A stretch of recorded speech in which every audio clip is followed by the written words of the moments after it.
Okay, empower the team is the topic, and we are talking about how do we empower the team. I just said that in Agile, we have it by default that there is a complete delegation of power to the team members, and they are the decision makers. They select the work, they do the work, and they are completely responsible for everything because that is a self-organizing team. Even if you are handling a predictive project, empowering the team or delegating responsibilities to the team is a very good idea. It is always encouraged. But as I said, there are many ideas which could be optional in predictive project management. But when it comes to agile, they become mandatory. So in agile, we have to empower the team. We have to have self-organizing teams. We have to exercise servant leadership and many other things. They are mandatory. But as I said, all these concepts could optionally be used in any of the other methods. Predictive method can use empowerment of the team. So empowerment of the team is not only applicable to the agile, but it is mandatory for agile. Anyways, in 2016, after a years of analyzing interviews and data from more than 100 teams, Google researchers found that the drivers of effective team performance and the group's average level of emotional intelligence and a higher degree of communication between members. So, when you give this kind of independence to the team, the research says that they have got better chances of using emotional intelligence. Socially, they link together, they communicate better amongst the team members, and they can definitely perform better. So this is the latest research, but anyways, we knew that empowering the team is anyways a very good thing, whether it is predictive project or it is agile project.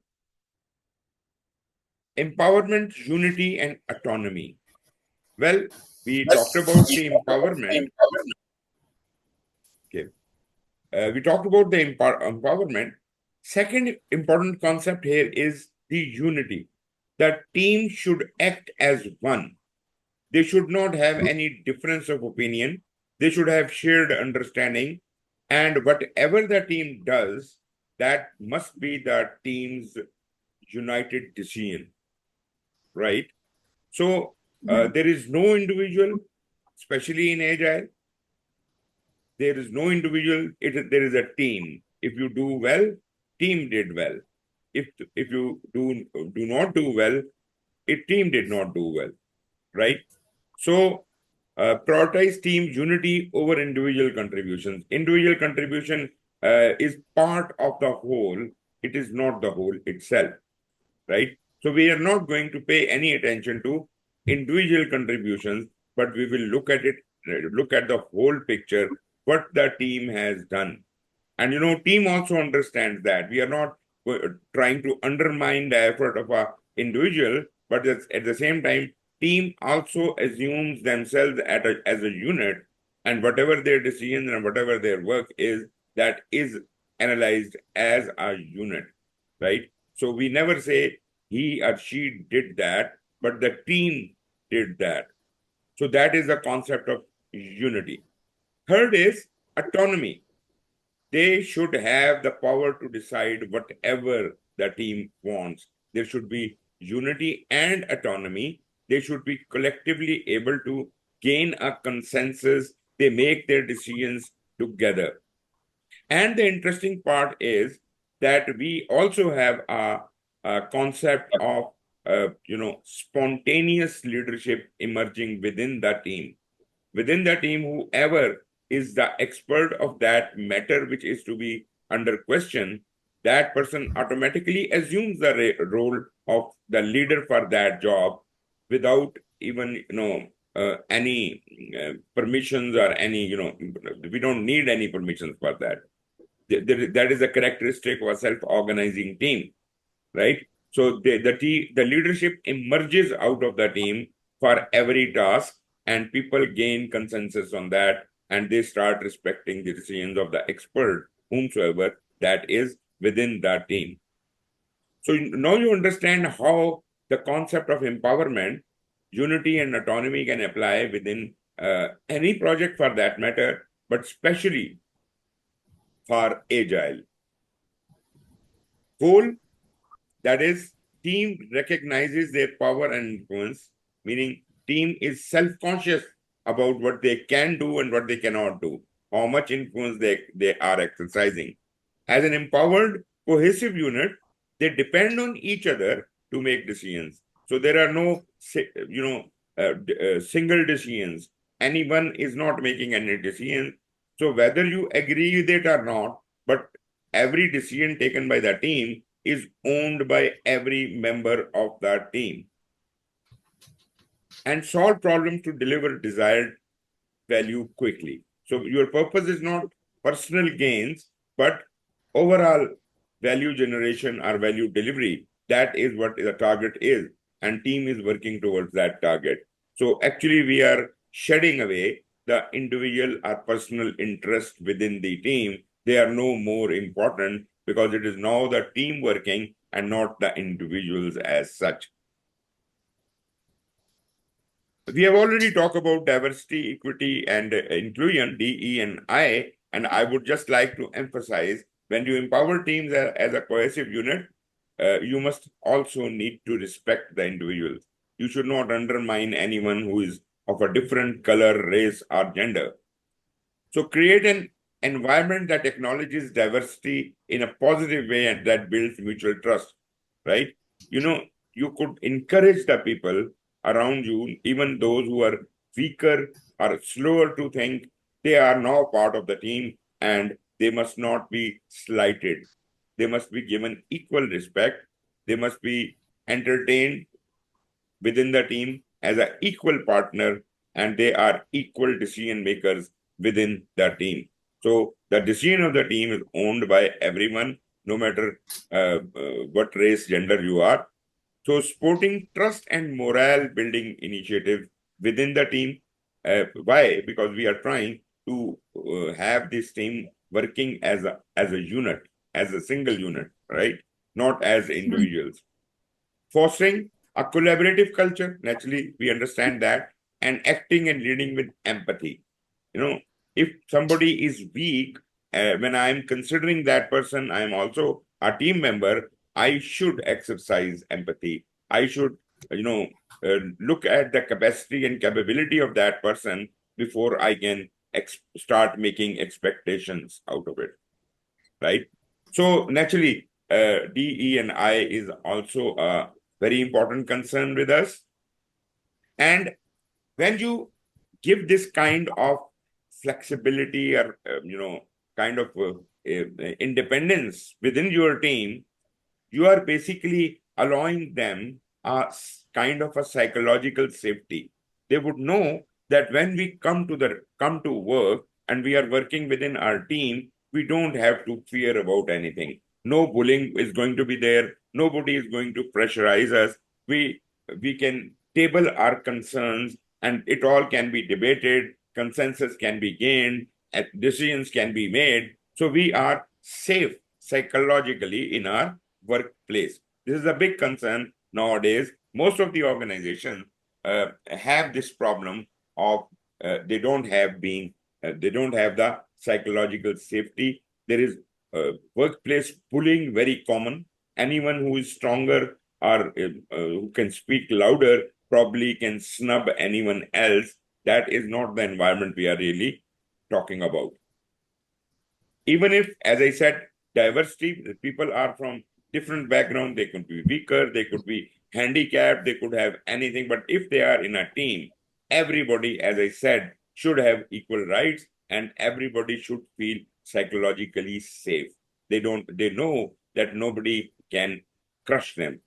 Nobody can bulldoze them, right? Their opinions will be considered like anyone else's.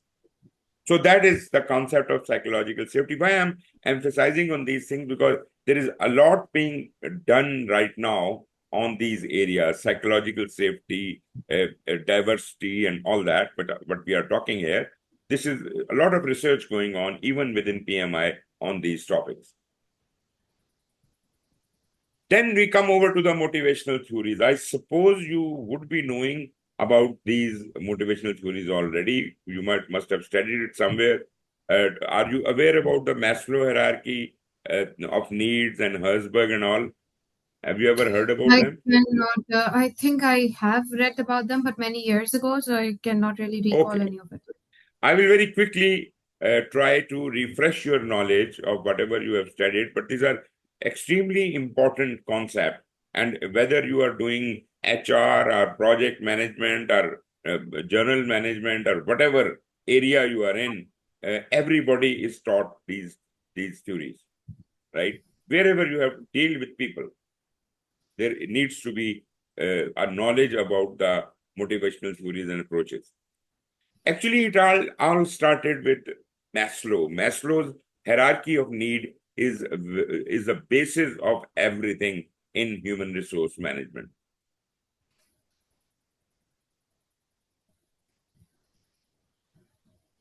All other theories were, kind of improvement on the Maslow's hierarchy theory. What does Maslow say? Maslow considers the needs of the people within the team or within the organization to be in some kind of hierarchy. Basically, everyone has certain basic needs, which you can say that these are like, if you don't have food or water or, probably you can't live, right? That is your basic need. Or in a way, these are the same needs which even the with a non-intelligent beings like animals have. They also eat, they also drink, they also sleep, they also rest. So all of these needs, you can call them the basic needs, you can call them the animal needs, or you can call them the physiological needs. These are the needs which are the necessity for any human being. I mean, any living being for that matter. Any living being would have those needs, right? If you are making a person work, not letting that person sleep or eat or drink, then probably that person is definitely not having any kind of motivation to work. You are not fulfilling their very basic needs, their physiological needs. Now, once your physiological needs are satisfied, the next level, the next higher level of need is the safety. I have eaten, I have taken water, and I have also kind of rested. Now I need safety. If I am in a jungle, I should not be, I should have safety from the environment, from the wild animals and things around me, which could be harmful for me, which could harm me in one way or the other. So I need to be safe. Whatever the environment your office is providing you, apart from the basic needs they are providing, they should also be able to provide you safety. As I just indicated, psychological safety is also something which comes under this. All other kinds of safety, maybe you need to protect your belongings and you need to be in a safe area, residing in a safe area or something like that. There should not be any crime around that area, things like that. This is all about the safety of the worker, right? When you are comfortable with your safety, you feel safe, then you have a sense of belonging. You start acquiring goods and properties, you start owning things, and you start calling them your own, and you need to protect them as well. So there is a not only the things, but you also start developing relations with other people, like with whom you can talk, discuss things like your friends, your, whatever. So that is, I also would like to call it a social need, right? So when you were hungry, when you were at the basic need level, probably the, the, the, the belonging was not your real concern. Even safety was not your real concern. You were hungry, you wanted to eat, you need not have company to eat, right? You need not be really very safe. Even, you are in a very dangerous situation, and wild animals are running after you, and still you are trying to eat things up, although maybe you're trying to save yourself, but at the same time, your first priority is the basic need. Anyways, our basic need, then safety, and then the belonging or the social need, to have a relationship with other people, uh, like friends, whatever. Once you have that also fulfilled, and meaning your social needs are also fulfilled as an employee, like, next level of need hierarchy is esteem. You have self-esteem. You start thinking that, okay, I have been in this organization for quite some time. The time I have served in this organization, and the promotions and the levels I have achieved, the ranks I have achieved in this organization, they give me a position, and the others should respect me. To gain that respect, actually you are acquiring for higher ranks, higher positions, better conditions, and even, maybe some ceremonial, like, I should have a corner office or something like that. That is your self-esteem. You are fighting for your self-esteem. You are better than others. You are trying to compare yourself and compete yourself with other members and trying to be even better than them. You want to be better placed than them. That is your self-esteem. And the next higher level, which is the top level, is self-actualization. This is the level where you have almost achieved everything what you could have achieved. You have your basic needs fulfilled, your safety needs, your social needs, your self-esteem and respect. All of these things are there. And now you are at a level when you are very experienced person, and you want to mentor anyone and everyone in your organization without any need for return.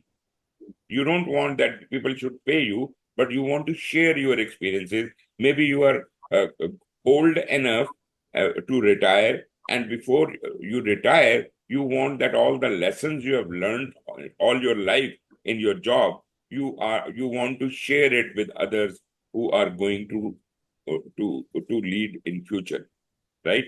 So self-actualization is when you are, contributing to the society or to the organization, and you want to give something back to the profession. So this is what Maslow created, this hierarchy of needs. And if you look at this hierarchy of needs, you would understand that all the people in the organization might not have the similar kinds of needs. When you say that if somebody can do this, that person will be given a financial reward of this much money. Well, this financial reward is not, the need of everyone.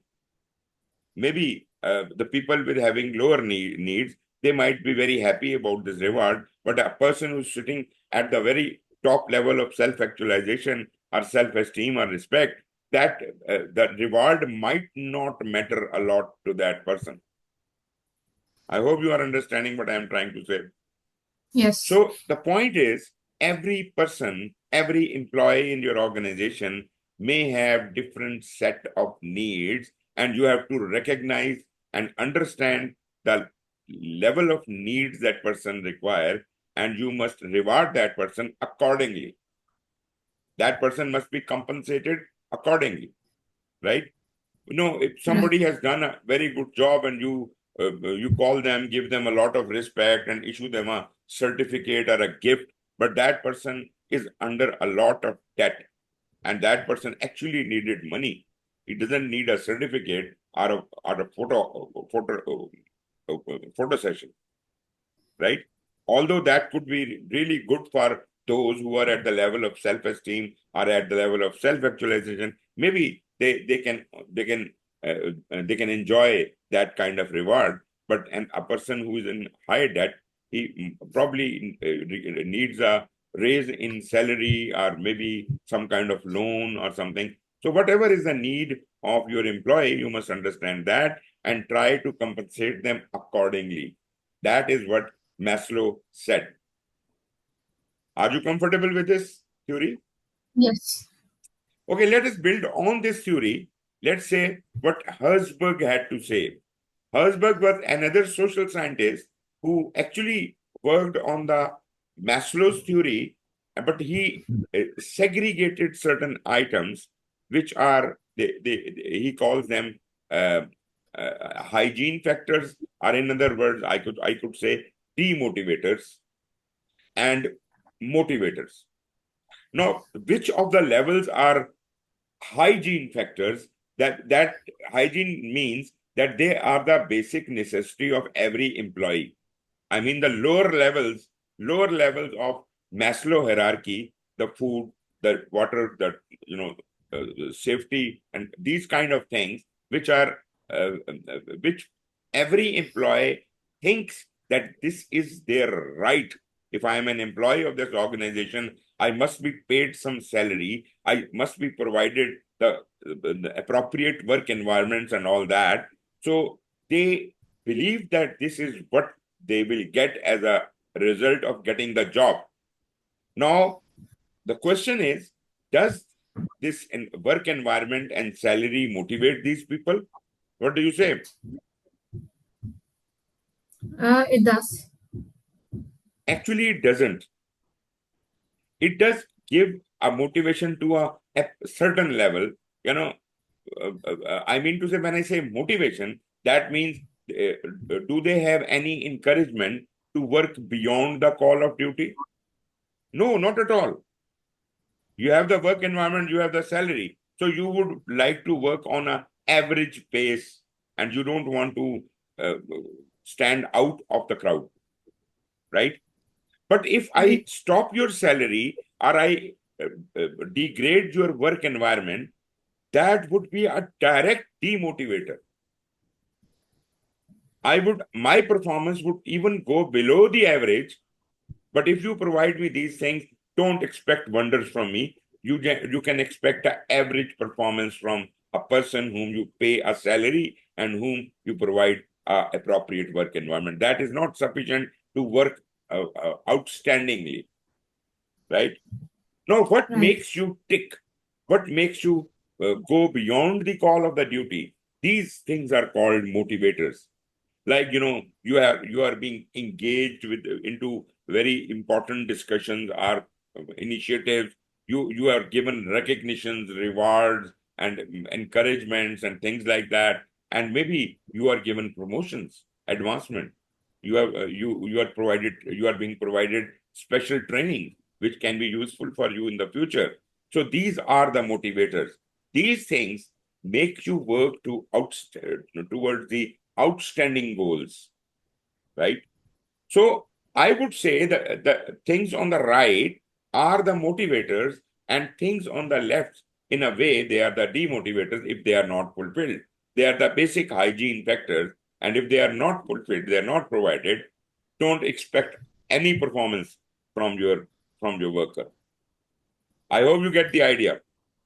I got the idea, but then it's also that if the salary is lower Hmm? as compared to the market standard, but then why the employee would stick? Why salary is not as a motivator? Yeah, it is not a motivator. It is not a motivator. It's a demotivator. If you decrease the salary, that would be a demotivator. But if you are, naturally that person has come on a contract and, we agreed that we will pay you this much salary. So he's kind of, if he can't change the job, probably he's adjusted to it. Okay, I'll get this much salary. But then what is the motivation for that person to work better? There is no motivation to work better. So Yeah. he will just give you an average performance. But then you say that, okay, I'm going to cut your salary to half. So that person will completely stop working because it will be a demotivator for him. So, I think this is more of a psychological thing. You must understand your people and you must use appropriate strategies. Don't try to be a cruel person, a cruel leader who is trying to, get the job done by hook or by crook. Rather, try to understand that, well, okay, this is a hygiene factor. I should not disturb them. I should always build on them. I could improve their hygiene factors all the time. They should know that I care for them, right? As if the basic level of satisfaction is there with the people, and then only can you get them to motivated for doing things which are even beyond the call of the duty, right? And for Yeah, that, we right. have other means available. So this was the Herzberg motivational theory, is also called a hygiene theory, and some people call it a two-factor theory because we have got the hygiene factor and the motivators.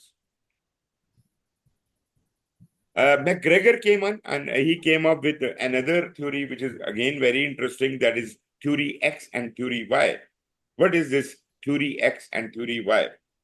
Theory X is a traditional authoritarian theory where you get work done from a kind of a structured project like construction or, in prisons, in other places where uh, people are like just laborers or workers. They're not supposed to think. All the thinking and all the decisions are being made by the person in charge. The leader makes all the decisions. He has an authoritarian kind of a environment. So in this authoritarian way of working, um, the workers it is assumed that the workers dislike and avoid work. This is a thought of the leader who is getting the work done from them, because workers uh, are not supposed to think. They are supposed to follow what is being ordered to them, right? So generally, the leader thinks that they are incapable. They don't want to work. They want to avoid their work. They dodge around. People avoid increased responsibility. They shed away responsibility. Again, this is a thought of the leader who is trying to get work done from them. He thinks they don't want to take any responsibility. And he also thinks that people need to be directed all the time. They are like complete oops. They can't make their own mind and they have to be pushed to do everything. Now, this is one set of, this one theory, one extreme theory, I would say. But you see, what do you think? This theory, does it still uh, apply in some circumstances right now? I don't think it does as of today. Okay. I tend to agree with you, but naturally, there are situations still in the world where we have this kind of environment. For example, you are getting some job done from prisoners or prisoners of war, then probably they have no rights altogether, right? They are pushed around Yeah. and they are treated like this authoritarian way. And for that matter, we may not like it, but in many countries of the world, right now, this is the most popular way of ruling the country. What to talk about an organization or something? There are authoritarian rules. Do you agree or not? I agree. Yeah.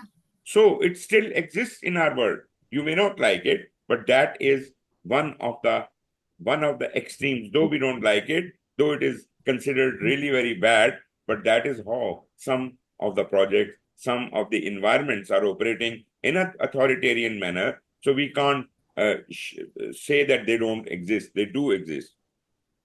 What is the other extreme? What is the other extreme? That is theory Y, and that is a participative thing. And I would say that this is that type of thinking where the employee is given due respect. We recognize the people who have joined us on this project. They actually are desirous to work. They want to be active. The workers seek job satisfaction. They do not require any direction. Actually, this theory is taking us and leading us towards the self-organization, right? Where the people are so well educated and so good at what they do. They are specialists in what they do.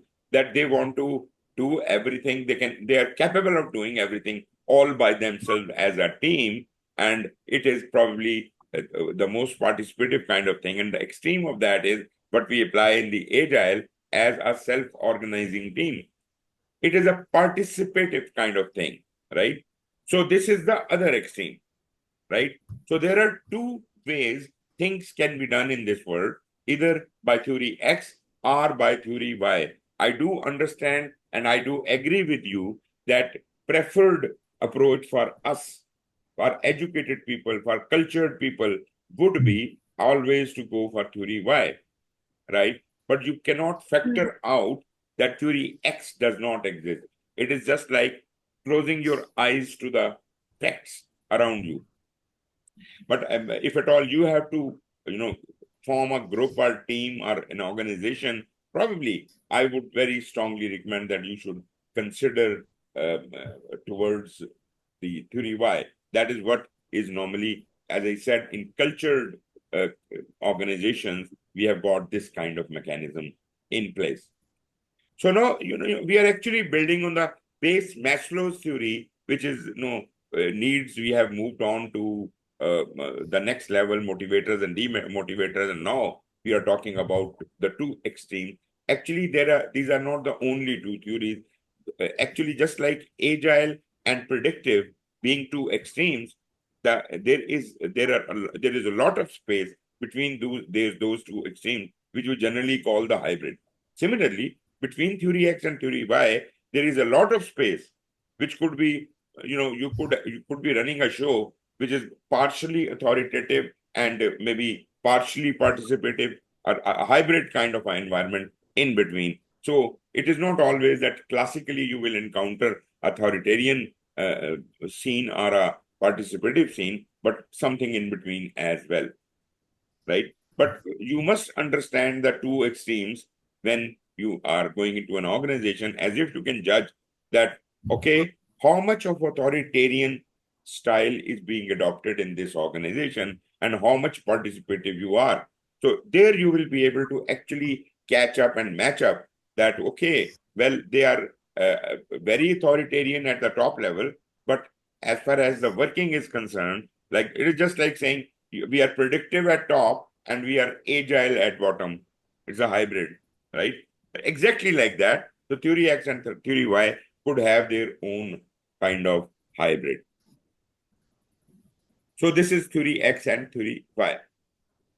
Then comes the McClelland achievement motivation theory. He actually took another twist to the whole theory. He said an individual needs are shaped by life experiences in three areas. And one of these three areas start becoming dominant for them, right? So what are these three areas?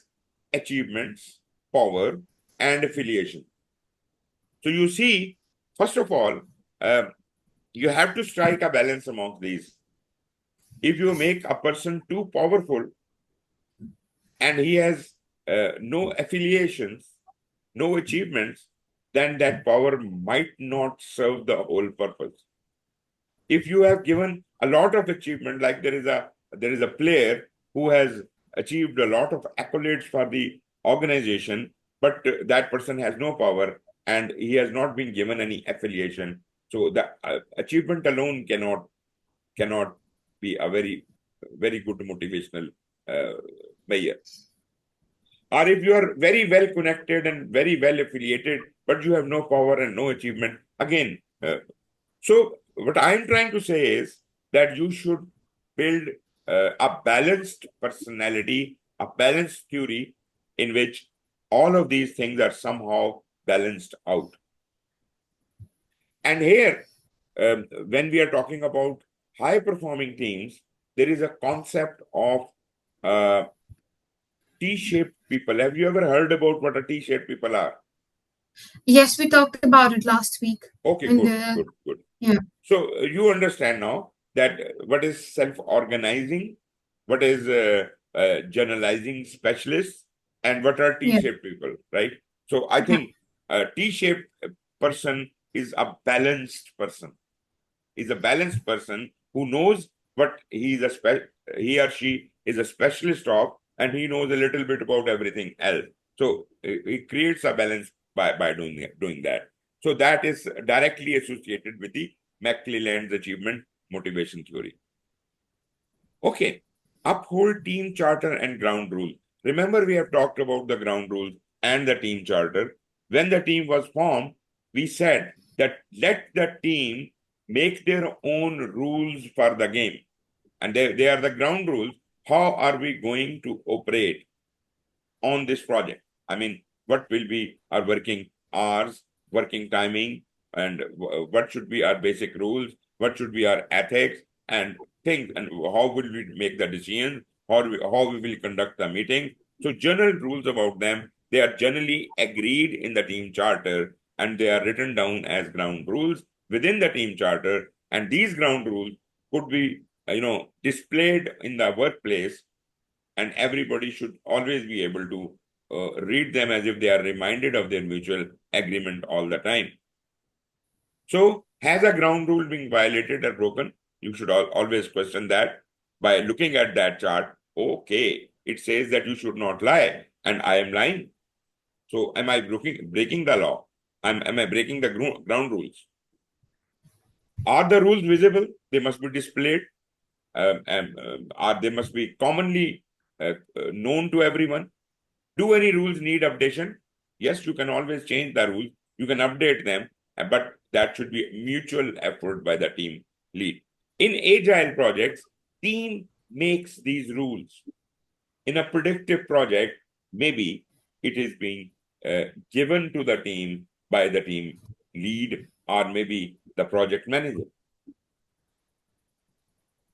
Are new team members inducted properly? When a new team member gets into the team, like forming, storming, and norming thing is happening, that is where they must be introduced to the existing ground rules. And maybe with the introduction of this new team member, you may have to amend a little bit of the ground rules, because the way this person is going to be working with us might be slightly different. Maybe this person is only partially available, and he wants to work late hours, but otherwise our ground rules do not permit people working beyond a specific period of time. So maybe we make our allowance for that person, because that person is really very important for us. So maybe we amend the ground rules accordingly, and then we distribute the ground rules again to everybody, update them. So we must keep an eye that these ground rules are not broken. Ensure the appropriate response. Remind about mutual agreement. You can keep doing that amongst the team members. Coach team members. That is a job of the team lead normally.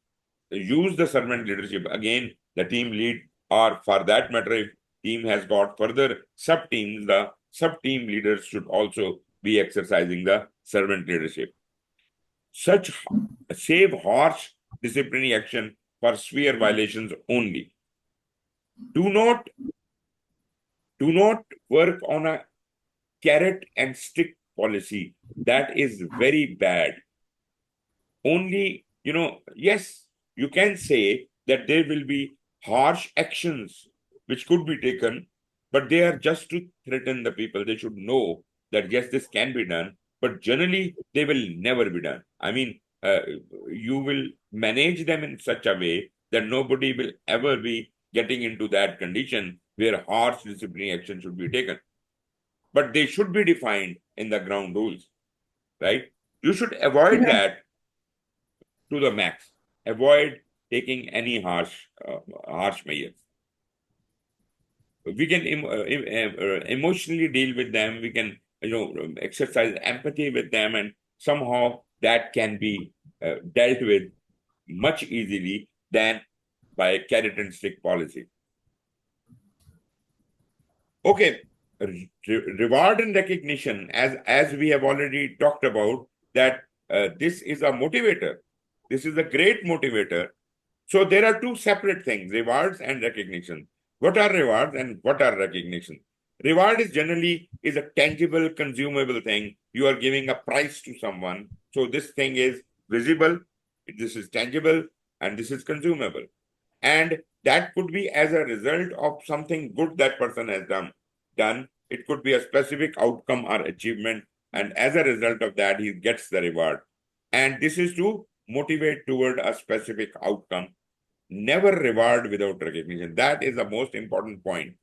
The reward should come after the person have been given certain recognition while that person was working. Reward should not come suddenly.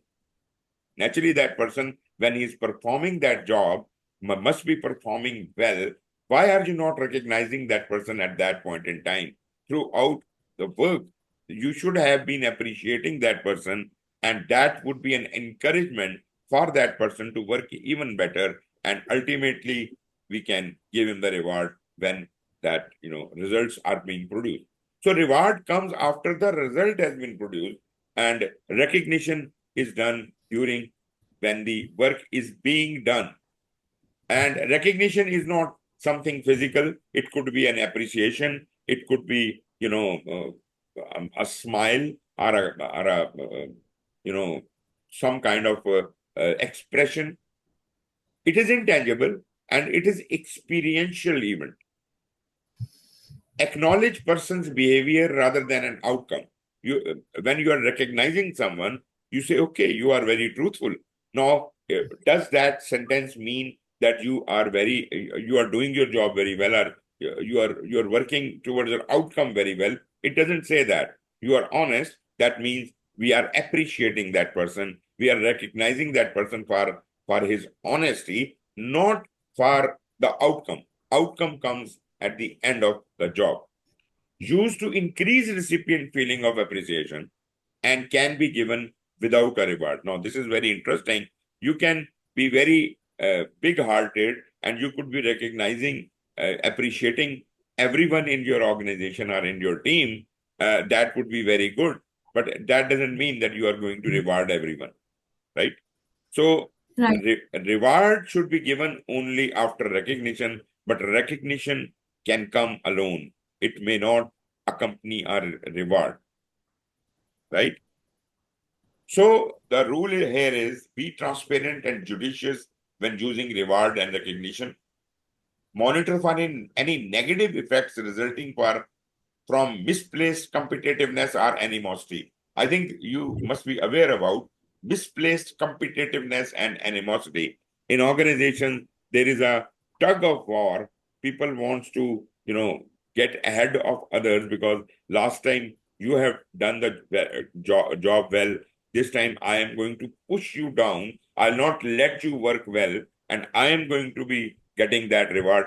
That is misplaced competitiveness and animosity.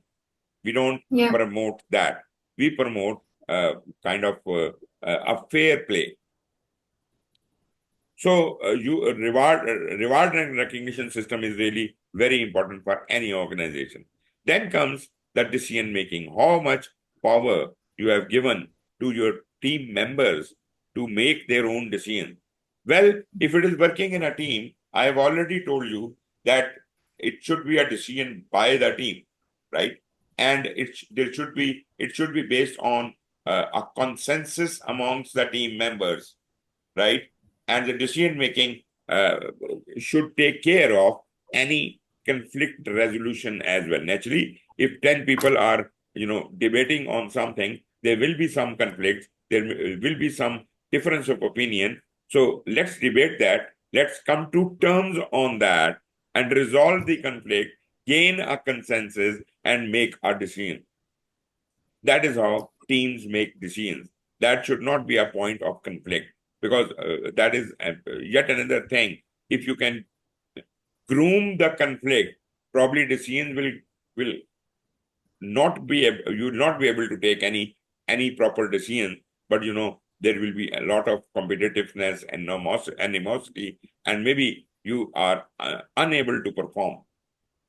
Teams establish their own norms, as I said, ground rules or whatever, and how are they going to work? So the decision, how are we going to work, choosing their own way of working, this is the team's decision. This should not be a decision coming from top. Team is the best judge what they can do and how they can do it. So Let them debate, let them, make their own decisions, gain consensus and all that. So that was as much as the decision making is concerned. Opportunities to empower the team. Can you think of other challenges that can be addressed by team decision making? Some of them are written here. There might be activities you need to clarify and prioritize requirements. Are user stories? You need to split requirements into tasks. You may need to estimate effort. These are all your decisions, right? When you're doing the activities. When you're dealing with risk, you may have to classify the risk. You may have to respond to a risk. So all these decisions are mutual and teams can take it. Now, apart from these major indications, what do you think? What other decisions a team could be taking? Yeah, about the completion of the task, maybe when they want to complete a certain task, staying within the timeline. Okay. But when you say this, you are probably thinking in a predictive manner, isn't it? Timeline, timeline is something more predictive in nature. Yeah, but it can also be agile, right? Because Yeah. agile you have Well, to do in achieve Agile, you see, something. we have a completely different thought. If you are talking about the product roadmap, yes, I agree there is a timeline there, but that is a very sketchy timeline. But at the work level, there is no timeline. Yeah, At work level, we have got iterations, fixed iterations. We have got cadences, right? Anyways, you're right that maybe when we are talking about these things, that doesn't really mean that we are always doing the agile project. If we are doing a predictive thing, then naturally this could be this could be a big problem that we are trying to sort out. That are we, uh, on time and on budget, and naturally most of the decisions are based on that, and we are making the change requests and all that. So all those decisions are also could be included.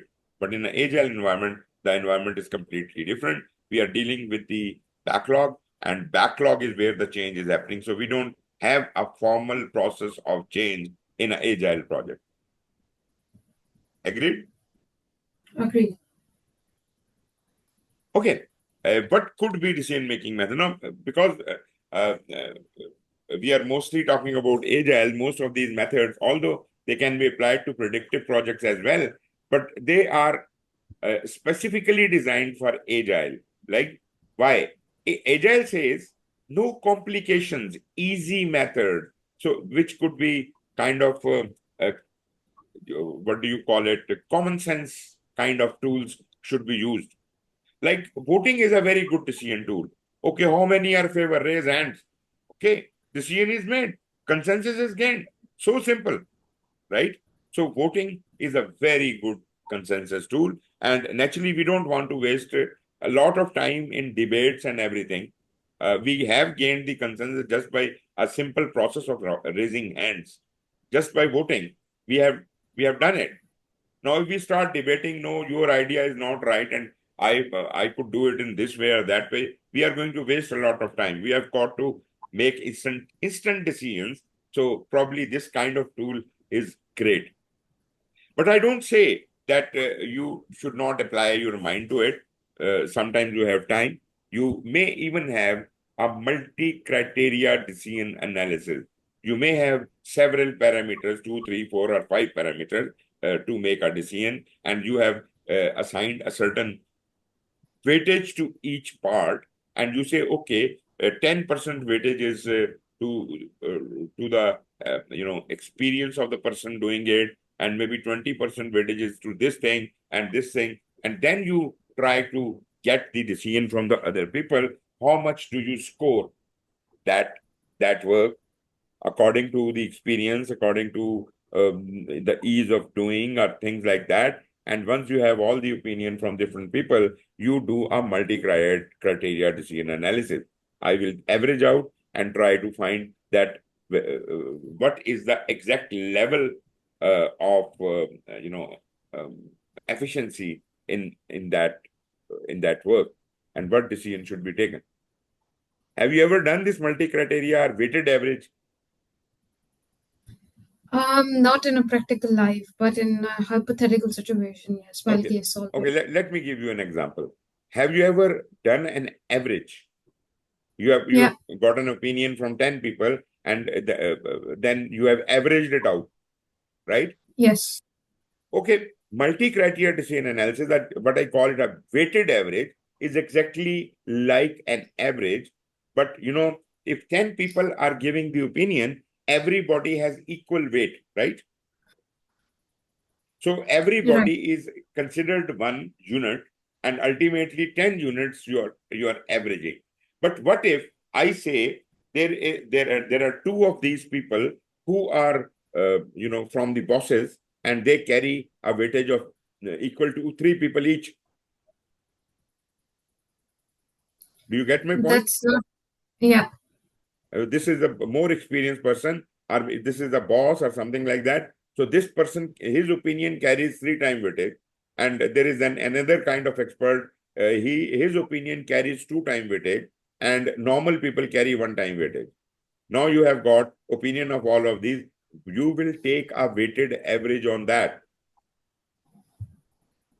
right? The right, opinion of the person who has three time weightage will be multiplied by three. It will be considered like three people, right?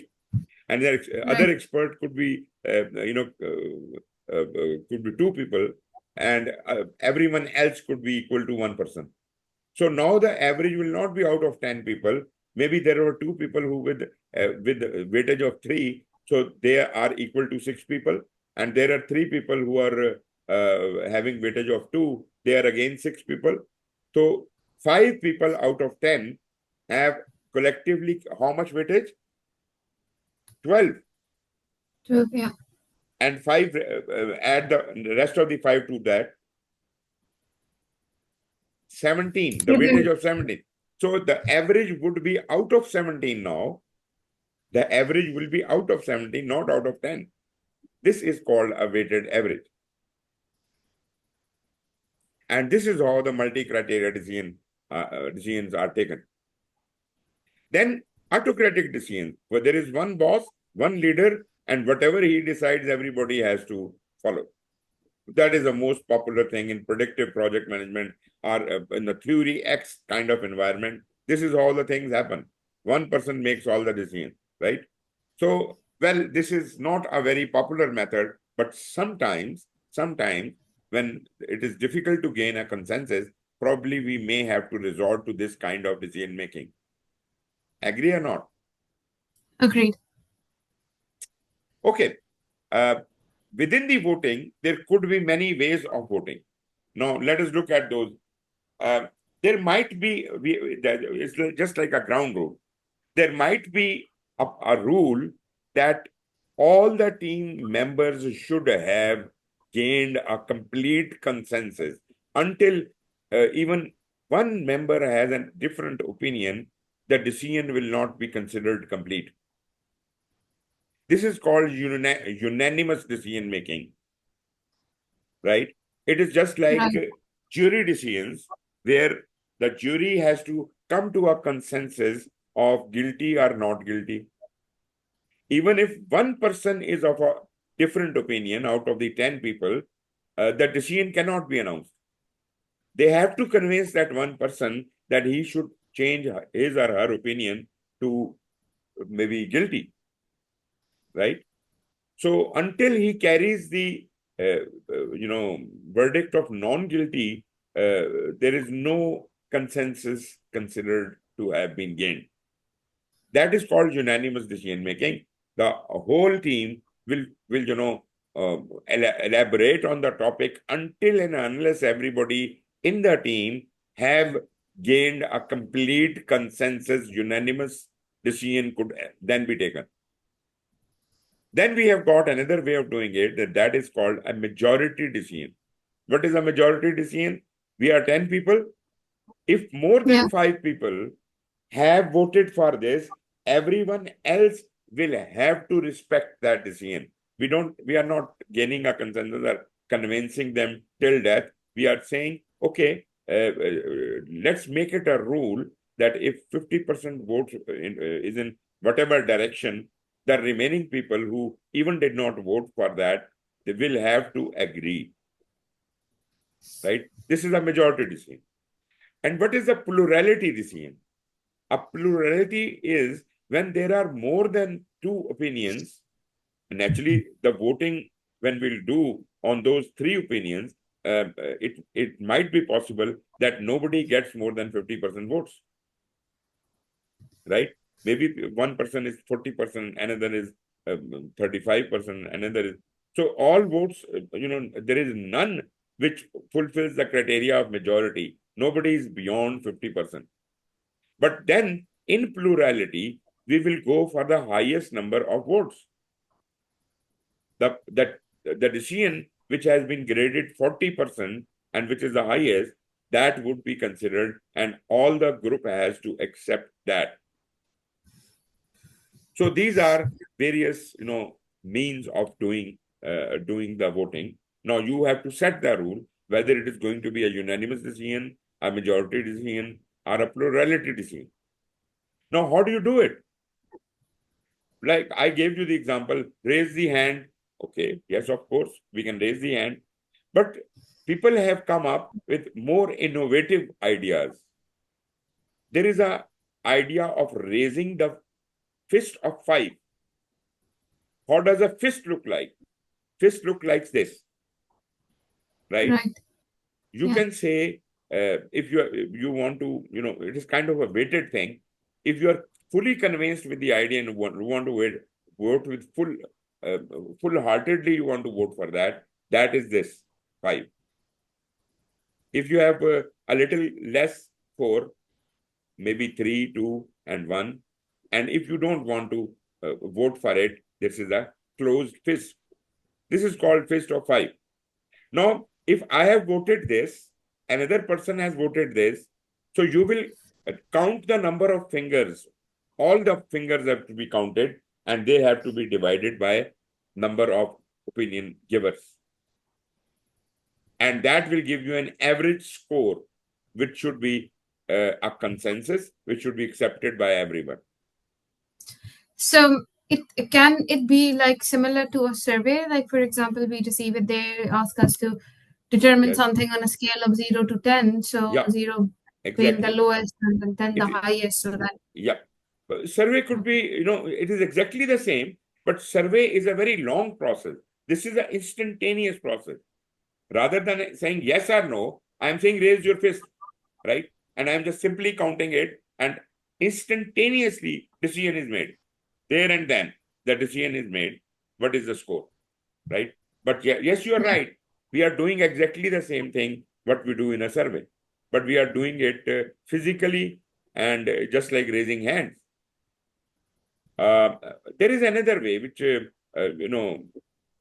which was used to be done in the Roman era. It is called Roman voting. What was Roman voting?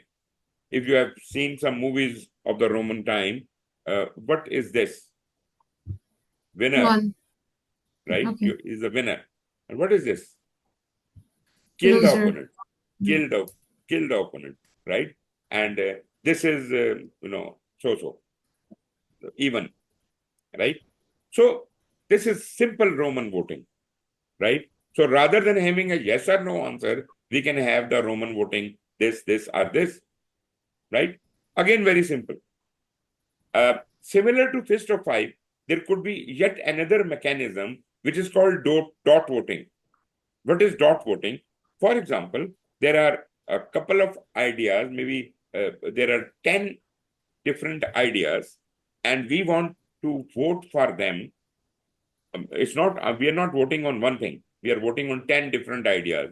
And we say, okay, these are 10 ideas. I'm writing them on the board. All of you have, say, equal number of votes. Everyone has got an equal number of votes. Everyone can vote 20 votes you have, or 20 dots you have. I can give you sticker dots. You can paste it on the board in front of the decision you are, kind of you're voting for. So there are 10 points written. You may vote out of your 20 points. You can put 5 dots in front of one opinion, one option, maybe 3 dots in front of another option, maybe none dots on in front of 2 other options, and somehow you distribute your currency of 20 dots amongst those 10 ideas, and everyone does that. At the end of the day, we will count the number of dots against every idea, and whichever idea is having the maximum number of votes would be prioritized as the best one, and then the second best, and then the third best. So in a way, this is also a method of prioritizing. And backlog prioritizing could happen through dot voting. Are you with me on that? Yes. Okay, there could be other methods, like, I just remember there is one thing which is called monopoly money, right? But this is more like, a technique which I have mentioned to you, that was called product. What was that? Product, like, when a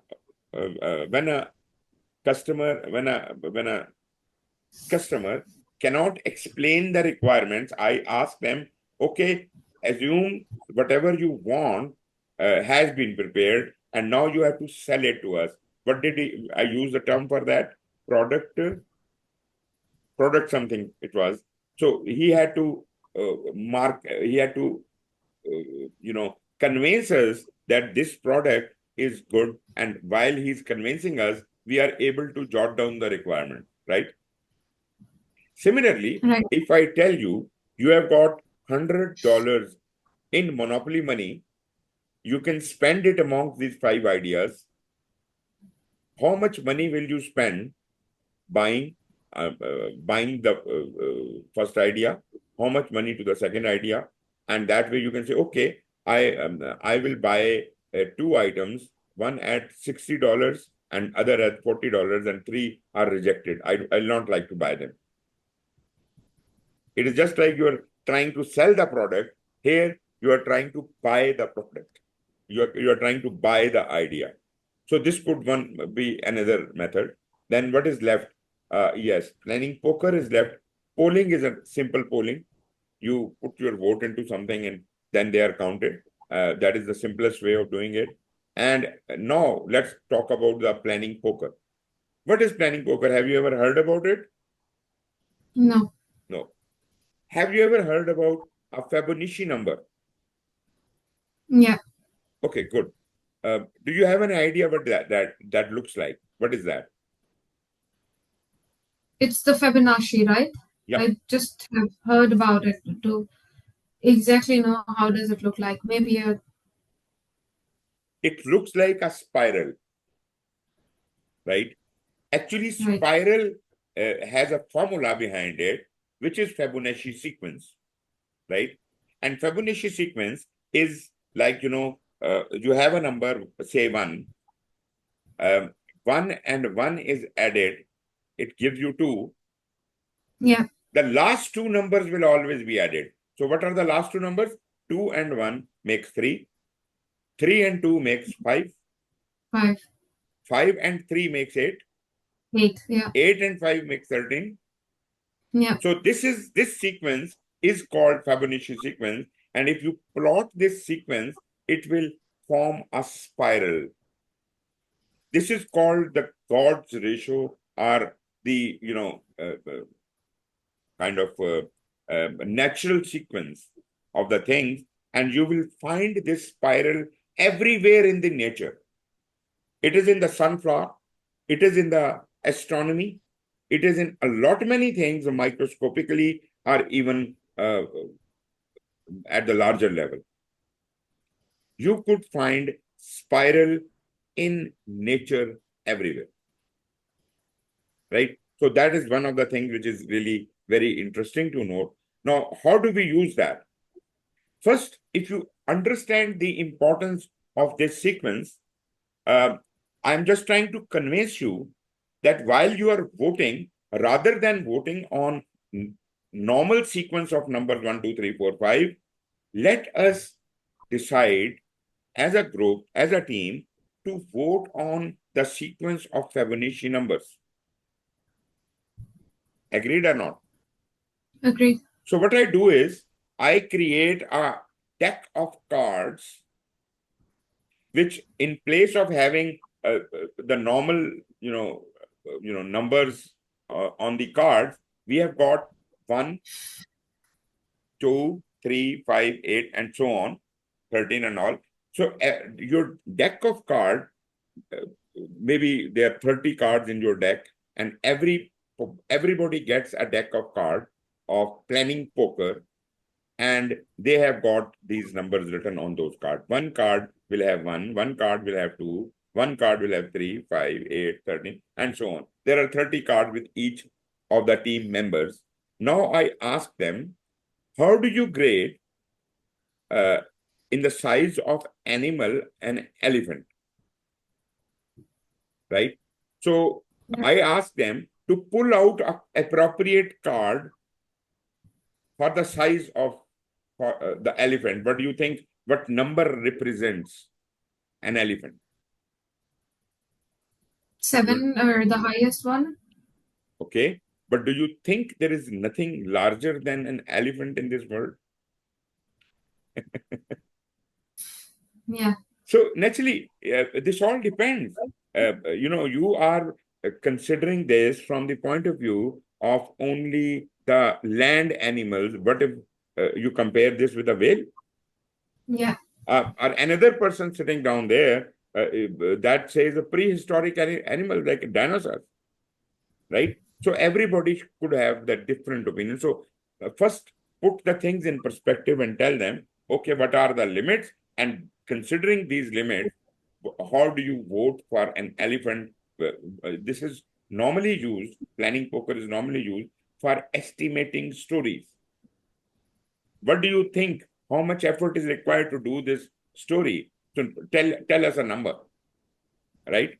So all the user stories might look equal, but some are more difficult to do and some are easier to do. Some are more riskier. So naturally, if more difficult, more complex, more riskier, they will carry more weightage, right? So they will have a larger number, whereas a simple story could have a very smaller number. But we are not using the normal numbers. We are using the Fibonacci numbers, and through a deck of cards, which is called the planning poker. This is one of the methods to estimate stories.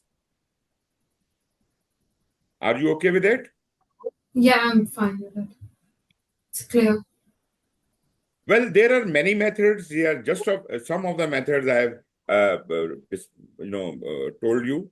But let's look at how can you display task accountabilities. Well, in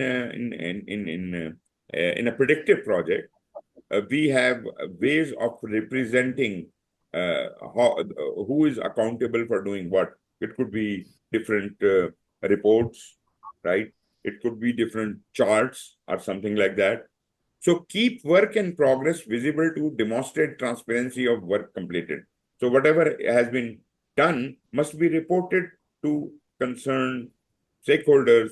So WBS dictionaries are created, work packages are created, work breakdown structures are created. They all are documented. Even the schedules are created. Then the responsibilities are signed on the RASI chart. So there are a lot many documentation in a predictive, and through that we hold people accountable for what they have done, right? But in Right. agile, the things might be different. Because in Agile, we don't have that kind of documentation as we have in predictive project, but we have the concept of information radiators. We want not to record everything on documents, create thousands of documents, and they're being continuously being reported.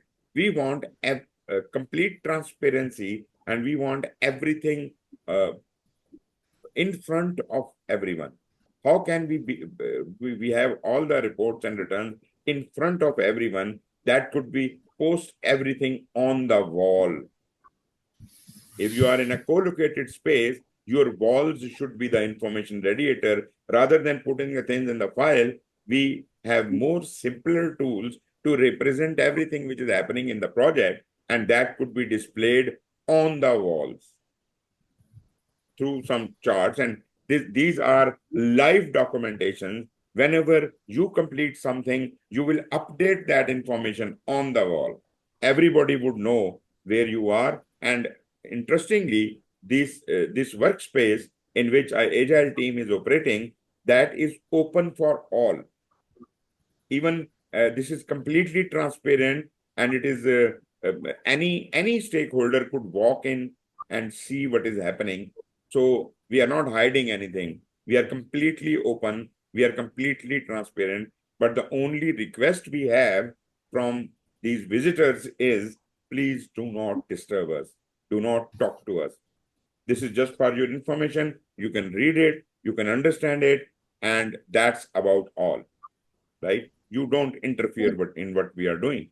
But whatever we are doing it honestly, and everything is not displayed in front of you. You make your head and tail out of it and get out of our way, right? So then do we interact with those stakeholders? When we are in the review, when we are presenting whatever we have done during this sprint, and that is where we interact with the product owner and the customer and seek their approval, right? Anyways, so that is yet another thing. And in hybrid, we are kind of somewhere in between. Some things are documented, some things are like on information radiators and things like that. We encourage team members to self-organize continuously in determining accountability standard. So self-organizing, you would see as a mandatory requirement in agile. In hybrid, it will be highly promoted. And for a predictive project, we may or may not have it, but this is good to have, right? So this is how we do. Like, in front of you, there is a chart. It might be one of the information radiators. For this is called a Kanban board. In this, we have got a to-do column. All the work which is in the product backlog, or for that matter, in the sprint backlog, is listed here initially. And then when we start doing some of those jobs, we pull those tasks from the to-do list and we start working on them. So we are working currently on these two jobs, and this job has been reviewed and considered done. One is when we have done it, we'll put it here. Then it has to be reviewed, and then it will be finally done, right? Generally, it is not really necessary that you have so many columns. We have 3 columns: to do, doing, and done, right? And to do, doing, and done, 3 columns. We do this. But if you want to be more elaborate, you can have this kind of chart. And if you are going with Kanban or lean, then the 3 columns would be to do, and center column, which is we are calling it doing, would be called as work in progress. And there is a special purpose for these words, why we call them work in progress. And then the done is done. Done is the 3rd column. But the story of lean and agile differentiates between doing and work in progress, right? Doing is normally for normal agile project, and work in progress is actually a term which is a lean term, and it is used here. I'll talk about that later when it really matters. Okay, some questions for you. Which of the following is the best example of recognition? Recognition, right?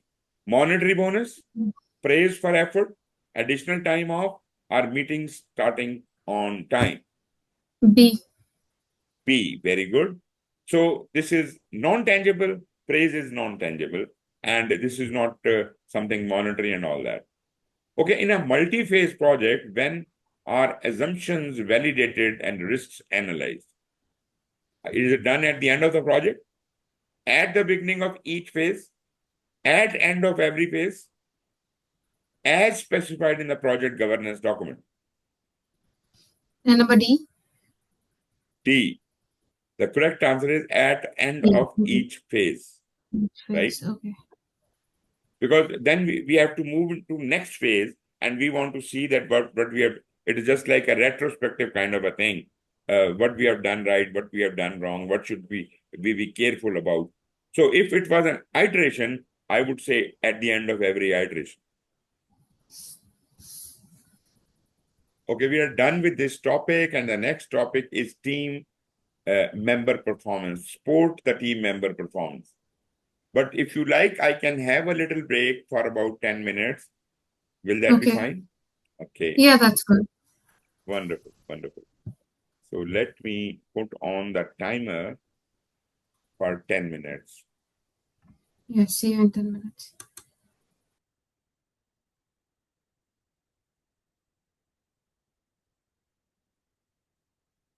So here it goes. 10 minutes are on, and I'll see you again.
Okay, are you there?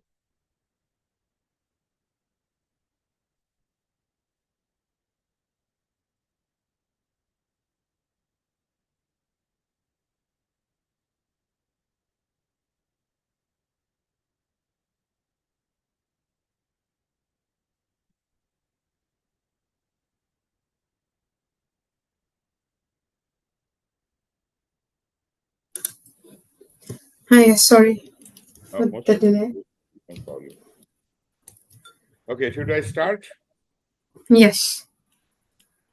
Okay, this topic is supporting your team members' performance. That is, when they are working with you, how do you support them? How do you make them, lead them, manage them? Well, there are two ways of doing it. One is called a management by objective, which is normally used in a predictive kind of an environment. Normally, it is used there. I'm not saying that servant leadership cannot be used there. It can be, but it is kind of an option. But most of the time, they are using the management by objective method. Otherwise, in Agile, we prefer to rather not prefer, but it is a mandatory thing for us that in Agile, we are always using servant leadership model. Now, what is management by objectives? Do you have any idea? Which is also called MBO. MBO. Heard about it? No. Uh, Basically, the management is a hierarchical thing where in a hierarchy of the organizations, things are happening naturally. They're flowing downwards within the organization and things are happening.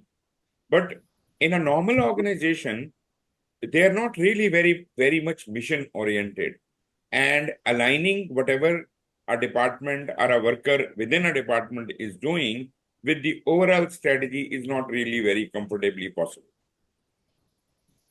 By management by objectives, what we are doing is we are breaking down the strategic objectives and assigning specific mini objectives to every department, and within the department they further divide it into further objectives, and that's how they create their alignment.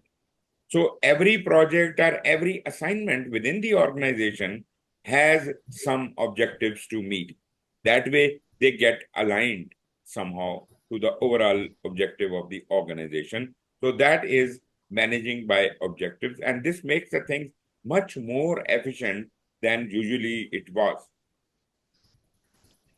Now, this is a method for, it's a very good method for predictive projects.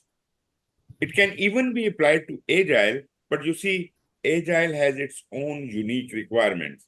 We have to have a self-organizing team. We have to have a servant leadership style. So classical Agile probably will not be using this. That will be using servant leadership, right? So in management by objective, we use clear objectives to guide productivity and encourage aspiration, set objectives collaboratively with team members, create challenging yet attainable objectives.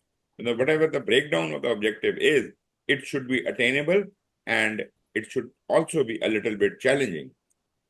And to do that, at the start of a project, you establish your objectives. What are your objectives within the project? Throughout the project lifecycle, as in an iteration planning session, we will keep monitoring those objectives, right? So here the focus is on the objective, whereas in iteration, in agile thing, we are more concerned about the planning session. Servant leadership, as we already understand, what are the defining characteristics of a servant leadership? They define the vision of the work we are trying to do. We align the people to that vision and then motivate them to pursue the vision. As far as the doing the work is concerned, that is the self-organizing team. They will decide how they will do it.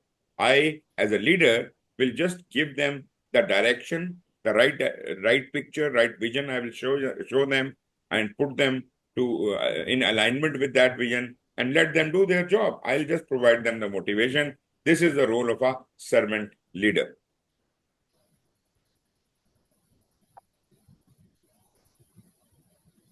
How do we assess the team members' performance? Well, I would say that team member performance is not really a concern for an agile project, because here we are concerned about the team, not the individual. So we will provide them opportunities as if we have the self-organizing team. Let all the decisions which a self-organizing team has to take, they let them take it. We are not going to bother with them. And we will appreciate and we will appreciate the performance at the team level, not at the individual level. So focus is on team rather than individual. On the other hand, in a predictive, we have naturally we go down to the level of the individual. We use formal and informal assessment method. We conduct assessment when team members join and then monitor their progress. So here our focus is always on the people, on the individual. Whereas in Agile, we don't have that kind of focus. Our focus is on team. We try to build the team. We try to provide psychologically safe environments, regulate their performance overall, but we don't interfere with the working within the team. Performance assessment tasks.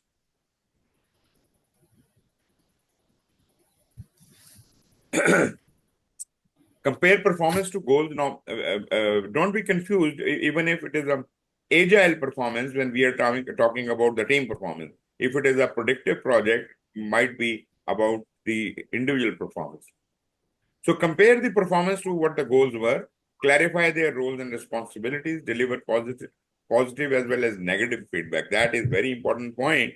The negative people normally give only the negative feedback. They do not appreciate people for their good work they have done, which is not good. Secondly, what I have learned in my life about feedback is that make 80% weightage to the positive feedback and do the positive feedback in the beginning. So if I have a meeting with you, 80% of the time of that meeting, I would be talking about your good characteristics, appreciating you for that. And only in the last 20% time, I would be just making a reference to certain weaknesses you may have without even pointing out exact details. But at least I have highlighted that, okay, you could work on these things. Probably you could be very fine. And you will see that this mechanism of feedback is beautiful. Whether it is being used in a predictive project or it is being used in an agile project, this is how a feedback should be given. But in an agile project, I would not like to give the feedback at the individual level. I would be providing the feedback at the team level only. Yeah. Because it is not my concern to deal with individual team members, right? Criticizing them or doing, because they are self-organizing. It's their job to sort things out amongst themselves. Discover unknown and unresolved issues. If there are any, this is your responsibility to discover them and resolve them. You see, as a servant leader, I am responsible for removing all the impediments, obstacles, and hurdles from the way of the team. If I am not an agile leader, then probably still I would be somehow dealing with what are the issues which are there in my issue log, but they are still unresolved after the time allocated to them has passed. So these are the things which I have to be more worried about. I have to kind of deal with them, resolve those issues. Create and monitor individual training plans. Well, from the predictive point of view, I agree with that, because we do provide these kind of facility. But in Agile, we don't force it down the throat of the team. We just suggest to the team that we have observed that you might be weak in certain areas. And if you agree, I would organize a training or a talk about that. And please tell me when you guys can be available. In a predictive project, we don't do that. We say, okay, right in the middle of the project, there is a training going on. And then once we assess someone, we establish their future goals. As if we say, if you can improve this, then probably in next 3 months, you could be promoted to the next possible rank or things like that. So establish their future goals even within the project or for their whole career. This is also applicable only to the predictive environment. Okay, personality indicators I have mentioned to you earlier yesterday also, like we have got Myers-Briggs type indicator method, DISC method, big five personality model, Ocean. Though I'm not supposed to be discussing in detail about all those things, but they are various methods by which you can, at an individual level, you can try to understand your own personality, or for that matter, if the organizational level they are using these tools, they could assess you according to that thing. Just giving you an indication whether you are an introvert or an extrovert, right? How do you find that, right? Our organization, how do they find that? They can use some kind of some kind of method for doing that, and probably you can use that, and not only organization can learn about their workers and their weaknesses and their strengths, but you can individually be benefited from these methods as well. So, what are the things which are to be done and which are not to be done? Do's are use the exercise and an icebreaker or team building activity. Now, when you do such kind of analysis, that is not cast in stone, right? That is just an indication that this looks like you have this kind of personality. Now, just based on these measurement tools, you should not label a person that you are a very cruel person, you are a very bad worker. No, don't label that person, but at least understand that there is an indication that this person might be having problem in certain area. So this is just an indication. This is not a characteristic of that person, right? Don't deal it Right. like that. Use results as predictors and absolutes. They are predictors, they're not absolute. This is not the permanent characteristic of that person, but this is an indication. This is telling us that this might cause something in future. Always seek permission and explain use. When you are doing this analysis with anyone, tell them why are we doing it, and seek their permission. If they allow you to do it, only then you can do it. Can be done. What you don't have to do in this, make fixed assumptions or judgment based on those results. Don't just make up your mind that this is a very bad person. No, that is very wrong assumption. As we said, this is a predictor, not an absolute, right? So respect that. Share anyone's personal information without permission. That is also not allowed. Even I said, always seek permission and explain why are we doing this, right? And later, if you are trying to share this information with others, that is criminal. Use personality research to coach team members.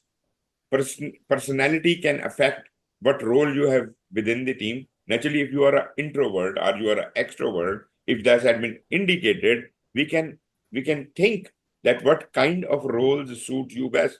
It is not something bad, but maybe if you are an introvert, probably we'll put you in programming or something where you don't have to interact a lot with other people.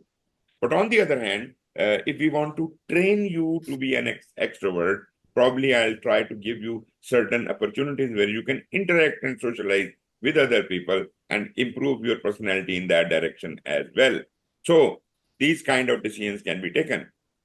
How you interact with the rest of the team, naturally, and whether your values, core beliefs align with the team.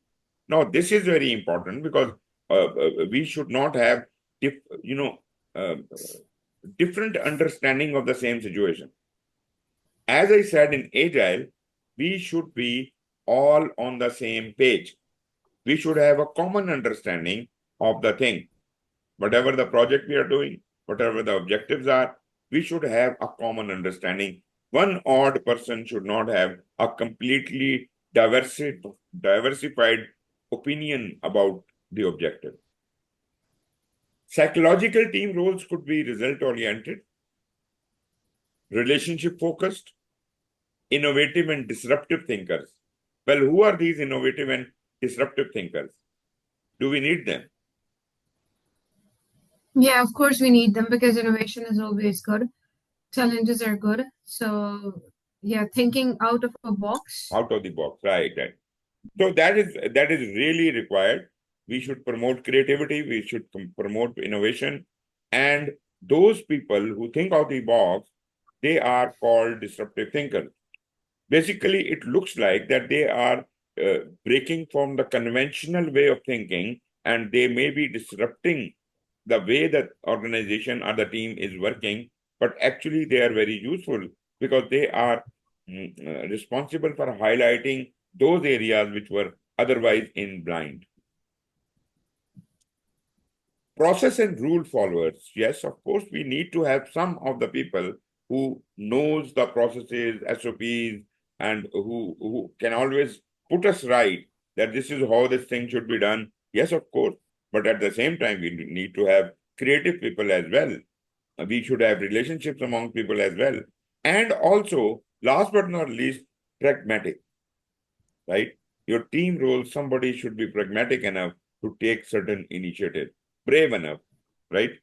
It should not be, cognizant with everything what is happening to them, but pragmatism is really required, especially at the highest level. The person who is leading must be pragmatic. Emotional intelligence, we have talked about it, but there are 5 components to it. Emotional self-awareness, self-regulation, motivation, empathy, and social skills. First of all, as a person, you should be intelligent enough, or you should have open mind enough to know and understand what is your personal state of emotions. Anyone who is not even aware about their own nature, their own emotions, how they can try to understand anyone else. You are yourself confused about your personality. You don't understand your own emotions. And now we are talking about empathy to understand the emotions of others. That would not be possible. So the story starts at home. Try to understand your own emotions. Be self-aware about it. And once you are self-aware, what are your good points or bad points, then you try to improve yourself. You regulate yourself. A person who is not aware will never move to the next step of self-regulation. And then comes the motivation to move ahead, empathy, and trying to understand others. And then you go to the highest level, that is gaining the social skill, where you are kind of an emotionally intelligent person. You can interact with anyone. So these are the 5 components. Let us look at another thing here. Now, this is important. This is how you can travel on this path. You see, there are two things. One, the emotions of yourself, that is the self, and social, the emotions of others in the group. So the left column is self, and the right column is social. And if you look at the top, we have got recognition, and at bottom there is regulation. So you must be self-aware at the personal level, as if you are able to self-manage or self-organize yourself, right? What are the things you must be self-aware about? Your emotional self-awareness, your accurate self-assessment, your self-confidence. You must be aware about all these things. How do you regulate it? How do you manage yourself? Gain some kind of self-control, breathe, think about it, don't be instantaneous. So naturally, if you can start gaining control over your emotions, that alone can bring a lot of improvement in you.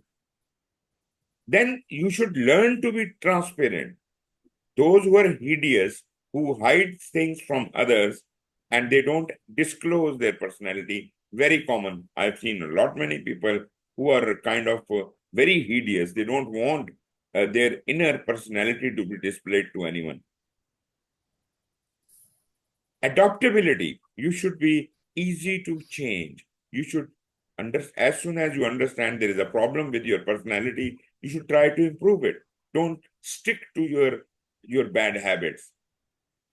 And then you should have some drive to achieve that target, to improve your personality, and you should have some initiative.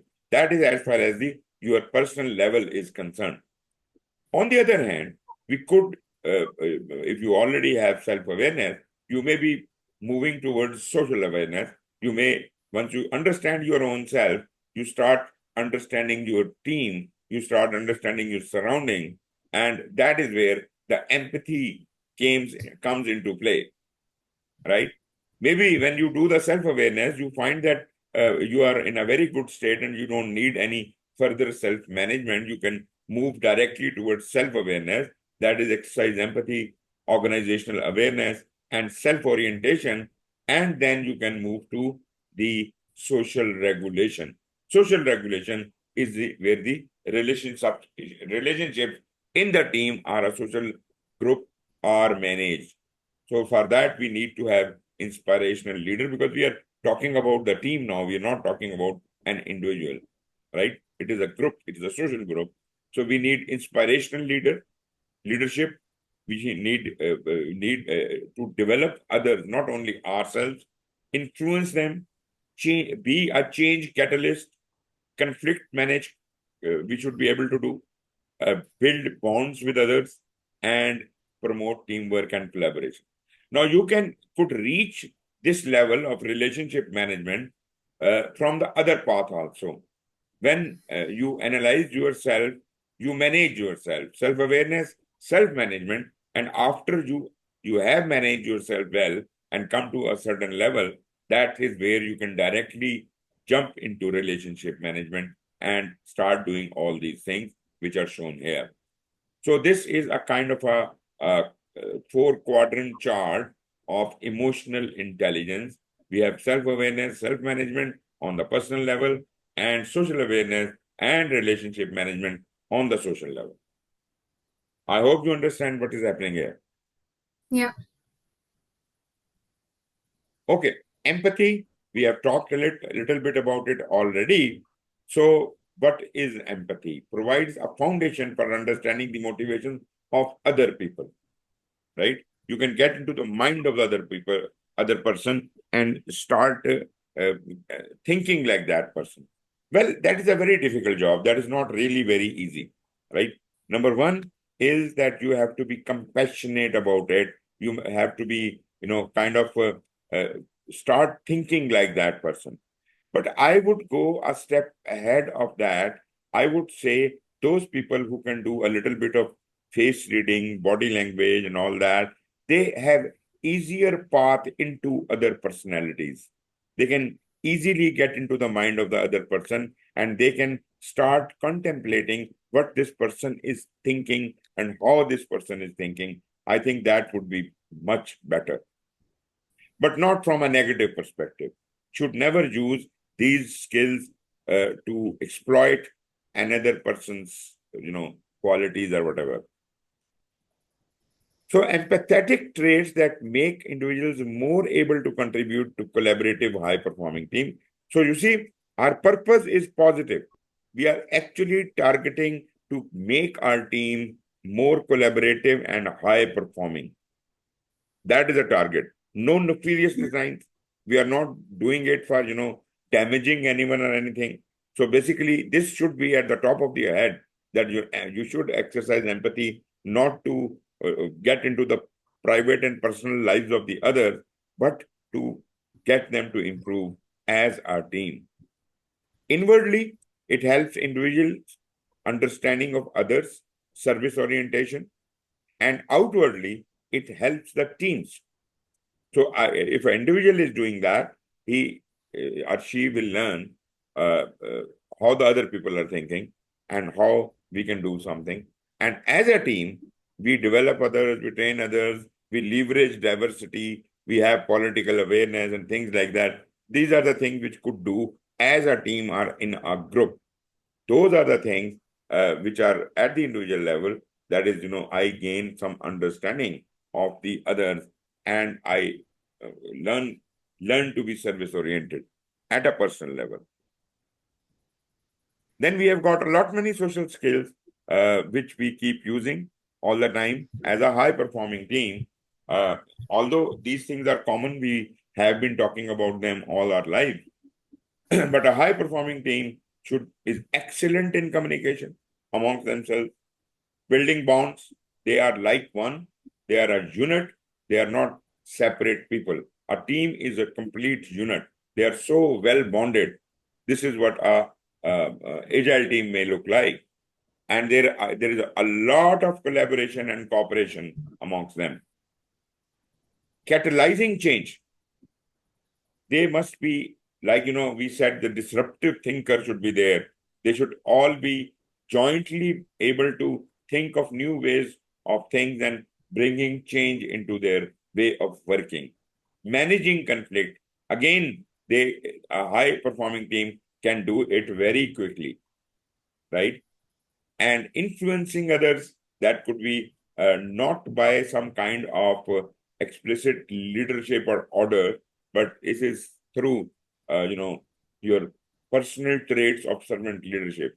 Like every one of you, everyone in the team is a servant leader. Not only your team lead, but every one of you is a servant leader. So you can influence others and you can provide them good guidelines about leading. Because I did say that because it is a self-organizing team, anyone would assume the role of a leader for a job. So you all are leaders. You are not just team member. You all are leaders. At any point in the life of the project, you will be leading a certain task, and then someone else will be leading another task. And this is more situational in nature, right? This is due to your T-shaped personality. So this is something more interesting than the conventional, concept of influence and leadership is concerned. Motivation elements. We have got achievement and drive to, achieve certain target. So before you set any target, ensure that they are not soft targets. They are tough enough to achieve, right? They should not be so easy that you could just do it. Like, probably we talked about something. We said don't set the targets very soft. Where it was? It was in the initial 2 chapters. Yeah, exactly. Last week we You discussed said it. 80% of something. I'm just trying to remember that. Yeah. Anyway, so strive to succeed. Naturally, you set the target, tough target, not impossible target, but tough target, right? And then you strive to succeed. Discover how to upskill. If you need more skills, improve your skills, you do that, and minimize uncertainty. That is your achievement and drive, which is going to take you along. But then you have to commit to it. Like, we commit to user stories, right? Make decisions based on team core principles, realize benefits of holistic participation, sacrifice to full company goal, or for that matter, team goal, search for opportunities to achieve team mission. That is the ground rules we have set. So we will abide by the ground rules we have set, and we will not do something which is against those ground rules. Initiative. Work hard towards your goal, inspire others through extraordinary feats, and seize opportunities. That is, you are taking the initiative. First, you establish the drive, then you committed to it. Now you are actually doing it. So you have taken on the initiative, and then once you have put in your effort, then you will remain optimist. Be optimist. Don't ever think that, okay, you have you have appeared in an exam, and you must be optimist for the result. And naturally, even if you fail, that doesn't really matter because you did well. Throughout this process, you did well. If you are well motivated, you will never be sad about your failure. First of all, there is no chance that you will fail, but even if you fail, that will prompt you to try again and do better next time. So a good person, a motivated person will never cry over spilled milk. They will always try and try again. Hope to succeed and don't fear failure. Perceive reversals as under your control. Work toward goals regardless of barriers. There will be barriers. Definitely there will be barriers. But no problem at all. Barrier are no problem for you. If you consider barriers as problem, then probably you will be stuck. Otherwise, you will smash them away. Question. A problem occurs during the project execution. It is not a big problem, but it does bother some of the stakeholders. The project manager requests that it be added to the issue log. What would be the reason for this? First, read the question very carefully. A problem, it is not a big problem, but a problem has occurred, right? Project manager requests that it should be added to the issue log, right? Okay, then take on the options. The issue log serves as a place to document problems that occur and to track their resolution. That is one. And one answer is correct. Then B is issue log will be reviewed by the risk team and its next meeting, to develop a contingency plan. C. It is number D. The issue log serves as a place to document the unidentified risk because the problem has already occurred and then they were not anticipating. Otherwise, it would have been planned if it was an agile way of working. And C was will be submitted to the change control board. So you think it is D? Yeah, I think it is D. Okay. But it's not correct. Okay, then there should be A. But then the problem here is that it serves as a place to that occur and to track their resolution. But if it is not a big problem, then why do they need to track the resolution? Whether it is a big problem or not, it has occurred, right? Okay. So and it is also bothering some of the stakeholders. We have to put it in the issue log, and issue log will decide what to do with it, right? Okay. Whether it remains resolved or unresolved. Now, let me clarify a few things which probably you are wrong in contemplating. What is the relation between risk and issue? I hope you understand that. Yes, issue like risk is a risk which is which can be predictive, and then issue can be also unique in scenario. It can raise once, but then risk is like persistent because we do have like different sort of risk in the organization. Financially, for financial sector, it can be different. For construction sector, it can be different. But then issue and the risk are really different. They're massively different. Okay. Than each other. If I tell you a completely different story, will you believe me? It depends what you tell me. Risk is something which has a likelihood of occurrence. It has not yet happened. That is a characteristic of a risk, right? You may have been able to identify a lot many risks, but there might be many risks you could not have identified, right? So there must be a certain number of identified risks, and there might be many risks which you could not even contemplate, but they were risks. You never knew about them, but they were risks, right?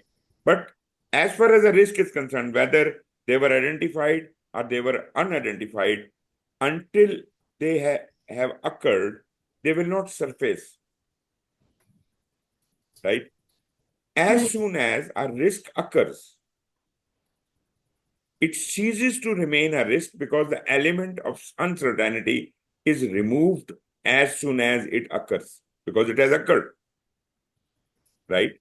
As soon as a risk, whether it was known or it was unknown, when it occurs, it ceases to be called as a risk and it becomes an issue. Have you heard about this before? No. So note it down. This is a very important concept. And if you can understand that, probably you will not commit that mistake. Issue log cannot serve as a place to document unidentified risk. The risk has occurred. What is unidentified now? Right? A risk has occurred and has become an issue. Issue is in the issue log. What are you trying to identify now? Yeah, makes So sense. D is completely out of the game, right? Okay. Then look at C. Issue log will be submitted to the change control board. Why? Why do you want to submit it to the change control board? Is it a change? It is not a No. change. Issue is a matter to be resolved. It is not a change. We have to think over it. We have to find a resolution, and then it might take a shape of change request, right? Only change requests go to the change control board and nothing else. So issue log never goes to the change control board. Done and dusted. Second option was the issue log will be reviewed by the risk team. Nonsense. How can a risk team review our issue? The risk, it is no more a risk. What is the risk team doing with it? It has now become an issue. Risk team has absolutely zero action to play. They are no more alive, as I know of, right? They do not deal with issues at all, right? So in their next meeting, what are they going to do about the risk, about the issue? They can't do nothing about the issue. Issue has happened, right? Issue is a clear and present danger, and risk was likely to happen. Another thing I would like to tell you, that risk which has a likelihood of occurring could be positive or could be negative. Do you know that? What do you call a positive risk? Which is which can be accepted No, because no, no, there are no, few risks. no, Okay. no, no. That is you are telling me the strategy now, how to deal with the risk. No, no, no. I'm not talking about that. I'm saying what is a positive risk? Like, there is an opportunity to get a lottery of millions of dollars. Isn't it a risk? It is a risk, but It it's a is a positive. positive risk. But this is an opportunity, right? This is an opportunity. Positive risks are called opportunities, and negative risks are called what? Threats. Now, this also you must note down that risks are positive as well as negative. Positive risks are called opportunities, and negative risks are called threats. Yes. Now, tell me this. If a positive risk occurs, will it become an issue? No, It will not become an issue, because because it is an then what will it opportunity. become? An opportunity. No, no, no. It is already an opportunity. Yeah. It is So already an then it's a opportunity. positive thing. What Yeah. will be the result of this opportunity? If it Uh, occurs, opportunity win. realizes, yes, It's a win-win situation. yeah, but then what do you get? You get a benefit out of it, right? So when a positive risk occurs, it becomes a benefit. And when a negative risk occurs, it becomes an issue, right? As far as Yeah. benefit is concerned, you take them up as a on their face value. That is not bad. That is something good happening to you. So you accept the benefits. But as far as issues are concerned, we are concerned about it. We have to deal with them. We have to sort them out. We have to resolve them. So therefore, all the negative risks which have resulted as an issue now, they must be dealt with in the issue log. So that is the whole story. If you get the whole concept around it, you will now understand a risk when occurs becomes a negative risk when it occurs becomes an issue. A positive risk when it occurs becomes a benefit. Benefits you need not do anything about. The issues you need to deal with them. Moreover, uh, risk ceases to exist when it occurs. A risk ceases to exist when it occurs. You cannot use the term risk as well as issue for the same thing at the same time. When it was risk, that was the time when it was having a likelihood of occurrence, and all the actions we would have taken would be to reduce the impact of that risk. But once it has happened, it has become an issue, especially the negative one. Yeah. Another question for you: which of the following statements about issues is correct? One is correct. Stakeholders use the issue log to manage an issue. An issue should be assigned to one person to resolve. There must be no open issues when the project is closed. Only issues that are behind schedule need to be discussed during the project status meeting. C seems correct one. There must be no open issues when the project is closed. Okay. But no, Yeah. is not the right answer. An issue should be assigned to one person to resolve. Yes, there must be a issue owner. There must be an issue owner who must be held responsible for resolving that issue. Like there should be a risk owner. Like there should be a benefit owner. You must What we have assign. been what we have been studying is like if anything bad happens, it should be like taken care by the entire team in agile way of working, and No, not that the is all right. individual That is all right. person. That is all right. But what we are saying is responsibility within the team. Naturally, we are not concerned as a project leader to point fingers, but within the team, people are collaboratively working. Someone should have been made responsible for looking after this aspect. Okay. For every issue, there must be an owner. For example, as soon as an issue has surfaced, it is written down in the issue register or issue log that this is the issue and who is going to take action on that. Like minutes of the meeting, this is the action to be taken. Who is responsible for taking that action? Do you not write a name in front of it? Exactly. Every issue should be assigned a person. Okay. And there must be date assigned also that by within next 15 days, you must either resolve it or respond to it. Right? Okay. Right. Why is C not correct? When we complete a project, we have done everything the project has to do, but there might be certain issues open. There is a possibility that certain issues are still open, although we have achieved all the objectives of the project. Those open issues, although we don't want to hand over those issues to the next party, but they can be handed over to operations or the next party if they remain unresolved. Although it would be our best effort not to leave any issue unresolved.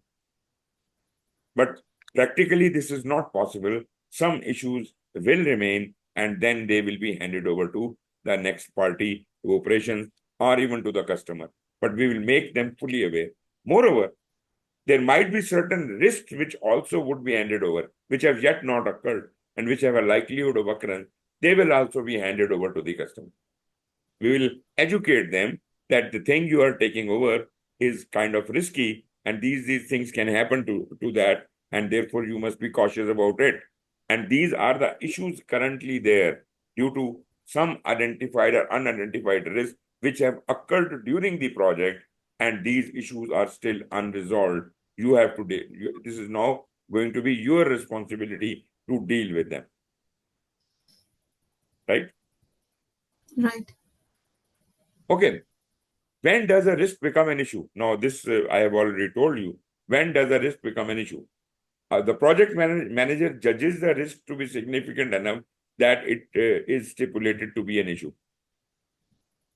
The risk has a high probability of happening in the immediate future. The risk has occurred. It has occurred. Yeah, That there is the is. right answer? Okay, Yes. good. So we are done with this, and again we can enjoy another break of 10 minutes, and then we Okay. will start with the communicate and collaborate with stakeholders. So I am just putting on. See you in 10 minutes. 10 minutes, yeah. Okay, take care.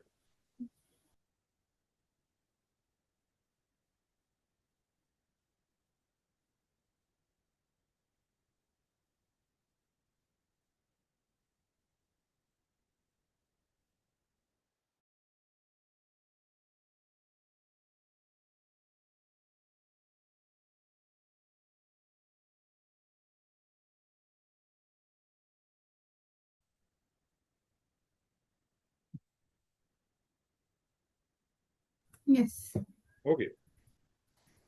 Okay, moving on.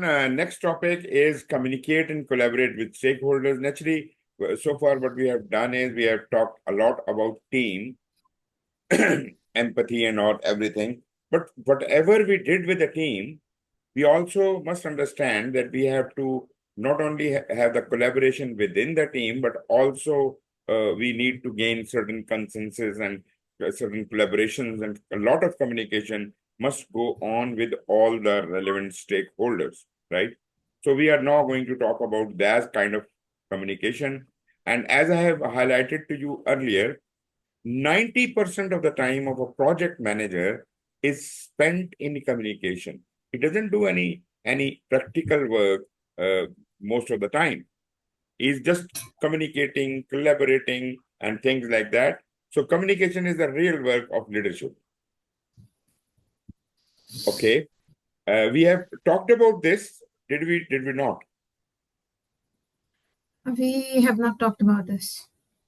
You sure? I think it was. Maybe in chapter 2 we did. Maybe in chapter Yeah. 2. Of course. There's Yeah. a lot of discussion. I showed you the cubes, and remember that. That Yeah, is yeah, all yeah. about it. The That is bubble chart, the Venn diagram, and everything. exactly. This is exactly the same thing. So basically, at that point, we were analyzing the stakeholders, and we created their power and interest level. And then we tried monitoring them. Now is the time that we are monitoring them. We are saying, okay, stakeholder A was initially here, but he has moved to now this place. And now my strategy to deal with this stakeholder is going to accordingly change. Previously, I was just monitoring them. Now I have to keep them informed. Maybe a stakeholder B moves to the next area, next quadrant. So I was keeping B satisfied. Now I have to manage him more closely. So things like that. Our strategies are going to change accordingly. So I have to keep an eye on all the stakeholders, keep my engagement up with them all the time. That is a very huge responsibility for a project manager, that he has to upkeep with all the stakeholders, not just the team. So update this grid at key intervals, maybe after a little time, a week or two or something. Continuously keep it updated and keep it transparent. Everyone should know where do they stand. Use analysis and expert judgment. Keep a record of the reasons for placement to enable needed change or improvement.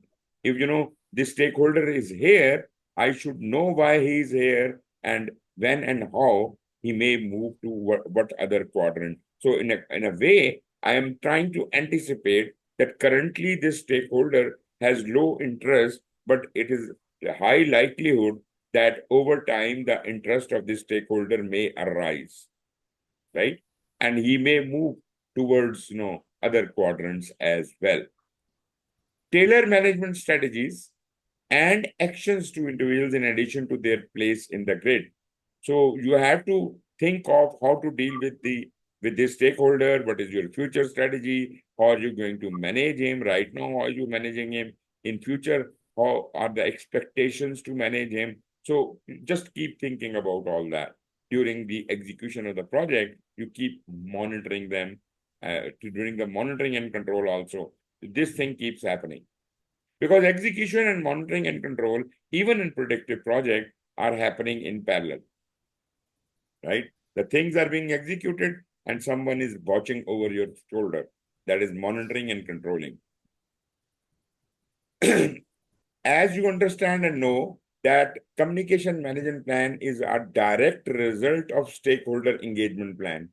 Because stakeholder engagement plan identifies what is to be communicated to whom, which stakeholders need to be engaged in what way.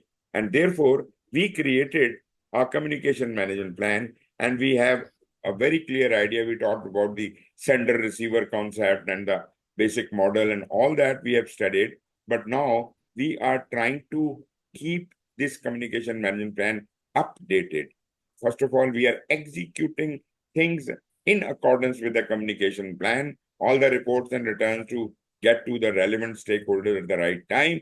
And moreover, we are keeping an eye on if there is something to be amended or improved in the communication management plan, that can also be done. So first, the team members and stakeholder identification may be revised, stakeholder communication requirements may be revised, processes and guideline templates for various reports and returns may be revised, project information, what method and technology are we using for communication, that may get updated over the process of the project. Allocated resources, glossary, and all these things may have changes. So definitely, whenever there is anything changing, our communication plan might be affected by that, and we must update it accordingly at the appropriate moment. So there is no fixed time slots that we should really look at them. All the And time, that's all the time. Like all in the stakeholder, we said after regular intervals, keep an eye on that. So same is true for communication management plan. Managing project communications, what is your communication matrix? How does it work? Abbreviation of communication management plan that includes identified team members and stakeholders. This we have already talked about. Communication requirement, what type of communication, what matters are to be escalated. This is actually the summary of the previous slide. There's nothing new in it. Okay, two ways of communicating. One is active listening and other is effective feedback. Now, I hope you understand and you remember what is active listening. When empathy. There is something like called as effective listening also. Then we have got a passive listening. Passive listening is that I am speaking and you are partially listening to me, and most of the things are going over your head and you don't mind. That is a passive listening where you don't grasp the whole message at all. Effective listening is that you are really concerned about what I am saying and you need to grasp it as much as you concern. Maybe because you're preparing for your PMP exam. So everything I'm saying, you are trying to make a note of that. You are very closely and very effectively listening to me, but you are not interacting with me. That would be called effective listening, but not active listening. But if you start, interacting with me, asking questions, restating the problem, asking me, what did you mean by that? Or allowing me to reconsider what you have grasped, and you restate your point of view, or whatever you have understood of what I taught you, and you paraphrase it in a very short period of time, that during the last 1 hour, you actually wanted to present this point.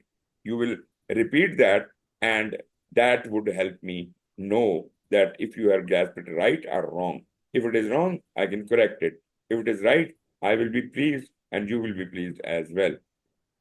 And not only that, while you are doing that, you are restating, you are paraphrasing, your body language, the nod of your head, the direction of your body, the level of interest your face is showing, all that matters. All that matters. That adds up to your active listening. So by doing this active listening, you confirm that you have understood the message wholly, and that builds a trust that, I would know that you have understood and you would know that you are comfortable with what is happening. Now, this is active listening. What is active feedback? That is, you are responding to someone. I asked you a question and you are clearly and effectively giving me an answer to that. Clear, specific, and offered in a timely manner. Maybe I am not teaching in a right manner and you want me to correct my style. So you are giving me an effective feedback by telling me, sir, you are not emphasizing on this specific aspect. So can you look at that? So that would be great that if I can, make use of your feedback. Objective and critical. This feedback should be objective and critical. It should not be a detailed thesis. Just tell me what is going wrong. Positive if received and understood as objective. Now, one of my teachers once said, feedback can never be negative. Feedback is always positive. Right? Do you agree with that concept? I don't agree because it can be, positive. Uh, The other way around. okay. Feedback is negative only when you fight with it. Right? Positive when you improve accordingly, right? Now the question is whether the person who is giving the feedback is lying or is telling is truthful in that. Now, if he is lying, still you have a chance that why this anticipation was there with the receiver, and I must have done something wrong that he got the message wrong. And next time I will improve my style and emphasize that that misunderstanding does not occur any further. So even a negative feedback is a positive feedback, right? Positive is positive. I agree with it. I know you tell me that you have done this thing very well, and okay, I know that, and maybe I can work a little bit more on it, but I knew that, right? But as far as the negative is concerned, that is a concern for me because I need to improve that, whether I did it or I did not do it. Why did you get the idea that I did something wrong? Because you could not understand me. So I should explain it better next time that this thing never happens again. I hope you understand my point. Yes, that's clear now. So being like a upright project manager, it should be always positive. So no, not even it really doesn't matter if the person is giving the negative feedback. It's just because of just because the person is like, yes, it it's always, not in a always. positive way, but it is still that person is giving it. But the project manager should be ethically right and don't take things personally, in And short. exactly, that is the point. We should not fight over it. There is nothing to fight over. The Okay. person is providing a feedback. Let the feedback come in. I will learn something out of it. Whether right or wrong, I learn something out of it and I'll improve. That is the spirit. So communication has both of these things going on, confirms understanding and builds trust. Consider lack of feedback as an implicit acceptance of the message by the receiver. Now, this is a very big misunderstanding. People think because there is no feedback, so it must be good. People have no comment, no answer, no question. So probably they have understood everything. I think that is not really the real acceptance. People might not even be listening, might not have been listening to you at all, right? So does it mean it is acceptance? Anyways, communication failures are threats to the project. If I'm speaking something, I'm telling my staff something, and they're not paying any attention, that will give rise to a risk of failure. So discuss communication issues openly with team members directly. That is exactly why when I'm teaching you, sometimes I ask a question to confirm whether you understood a specific concept or not, especially where I think this is something important. So this is basically that is how you deal with your team or your stakeholders. We don't want communication failure where you have a threat that this communication may not have been received properly. I will kind of clarify that there and then, and maybe invoke your attention at that point in time. In the case of key stakeholders, you might need to escalate as appropriate. If there is some problem with key stakeholders, escalate that issue immediately as if that can be addressed. Because we can't live with a gap in communication. There should not be a communication gap amongst the team members or even the stakeholders. That is my lifeline as a project manager. If I can't have continuous communication, understanding with them, then probably I can't be a good project manager at all. Reports and formal communication. Formal reporting at appropriate milestones is a proven way of maintaining continuous communication with stakeholders. When a job has been done, you will be submitting me this report. Or for that matter, if it is an agile project, the information radiator will be updated as soon as something happens. So this is also a kind of a report, but a different kind of a report. It is also needed to obtain sign-off or approval on certain works. Maybe it is according to the contract. When something is to be approved by someone, they have to sign it off. So yes, of course, if those requirements are there, they have to be fulfilled. Recipients of reports and the desired frequency are noted on the stakeholder engagement plan and the communication management plan. And if this frequency does change, because stakeholder wanted it on a weekly basis, now he doesn't want it that frequently. Now he wants this thing on a monthly basis. So I have to update my engagement plan as well as the communication plan as the communication go as appropriately as possible. Now, how to collaborate? Well, these are some points. First, optimize understanding of aims and expectations through open dialogue and meaningful communication. Now, when I'm talking about it, I'm talking not only about the stakeholders, but also about the team, right? So try to ensure that understanding is maximized, is optimized.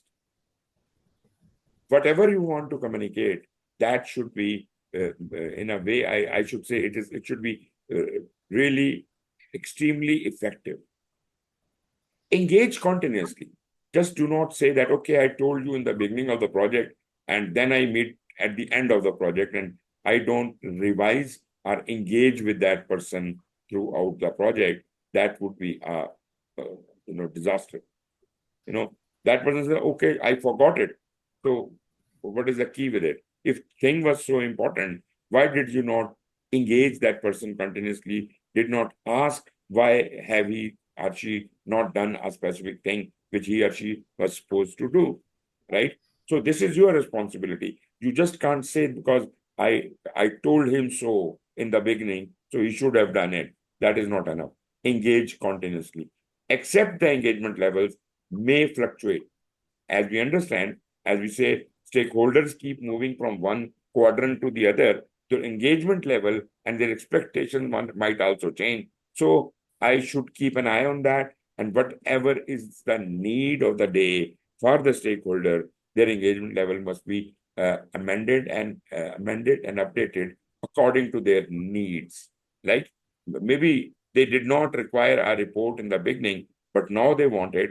So then probably we should put it in the communication plan and we should start supplying them that report. Keep discussions transparent. Don't have private discussions. If at all there is a private discussion, the content of that discussion should be made public as if it is completely transparent and we don't have any doubts that there is something happening underground. Ensure stakeholders are knowledgeable and expectations are set. Leverage communication and interpersonal skills, feedback, and meeting management. Probably we talked about all of these things.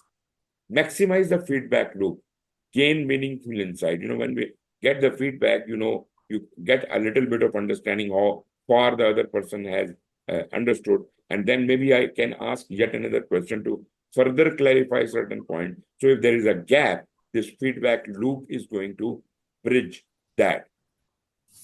And for that, we may use effective tools. What could be effective tools? Like, generally speaking, even a whiteboard is a very good tool. A normal physical whiteboard could be an interesting tool because you can draw things there and the other person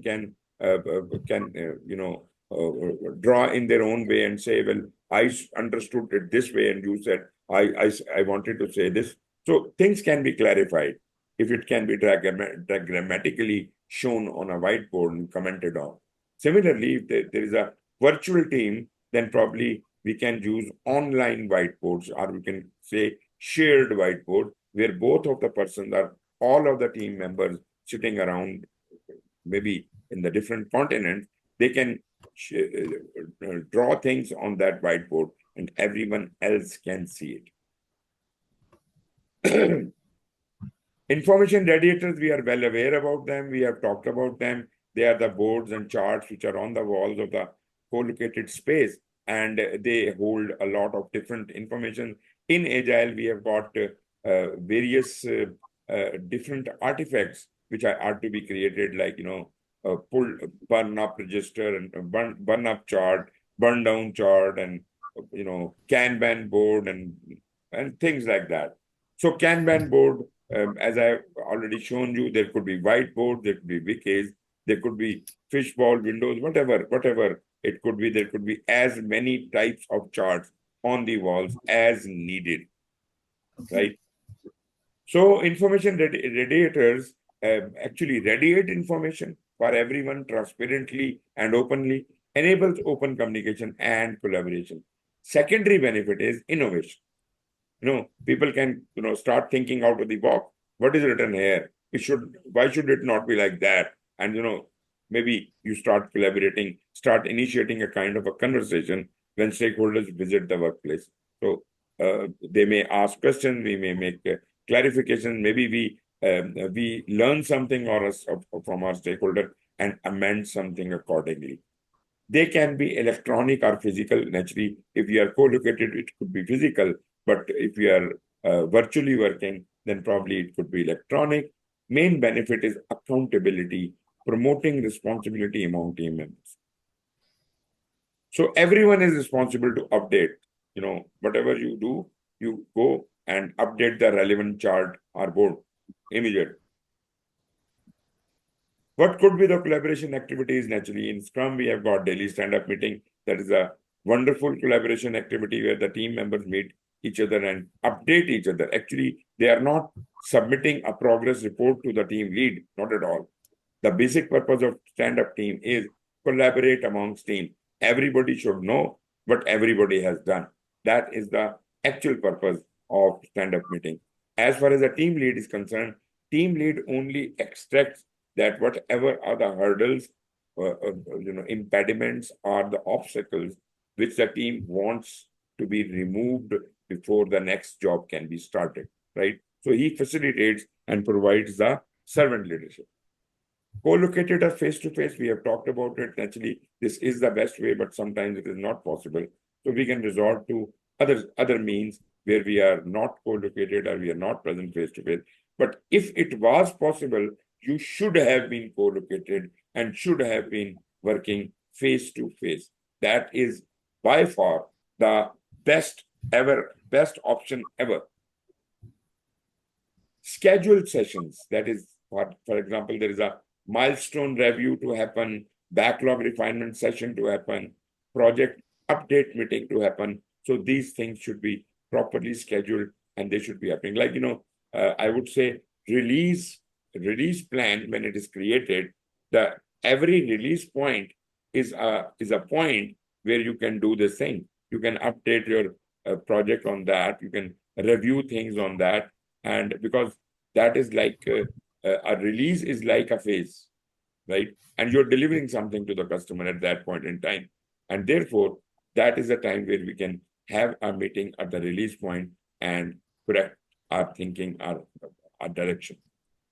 Pairing our coaching as in knowledge transfer. What is pairing our coaching? Rather, I would include another thing. There is something called shadowing, our job shadowing, our reverse shadowing. What do you really understand by that? First of all, why? Shadowing is, tagging along with somebody Exactly. for an So hour. you are an internee and there is an experienced person. I attach you with that person and you will just keep copying what that person is doing, right?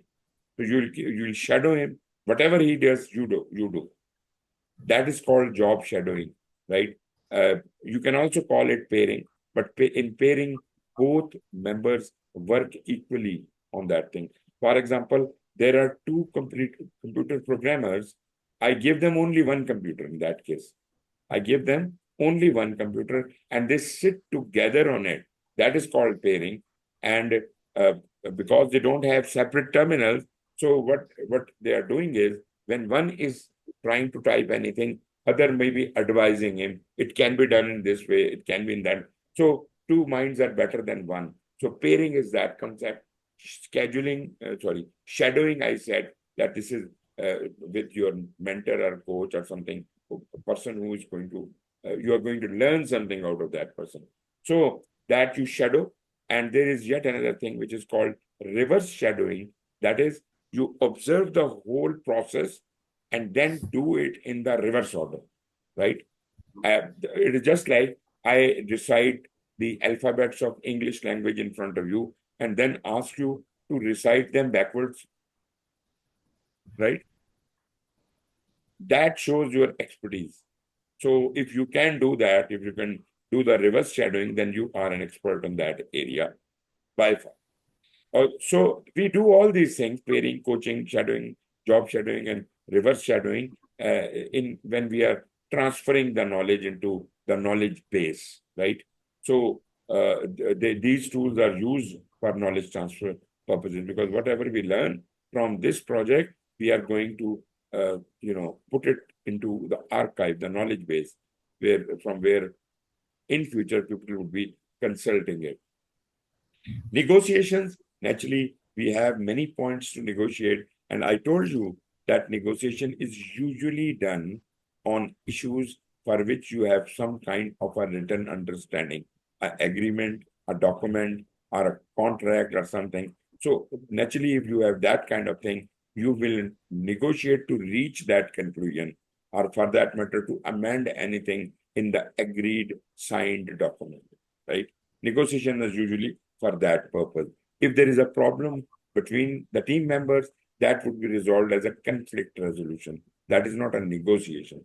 Negotiation is between the two diverse parties who are bounded by some kind of agreement. Communicate and collaborate to negotiate.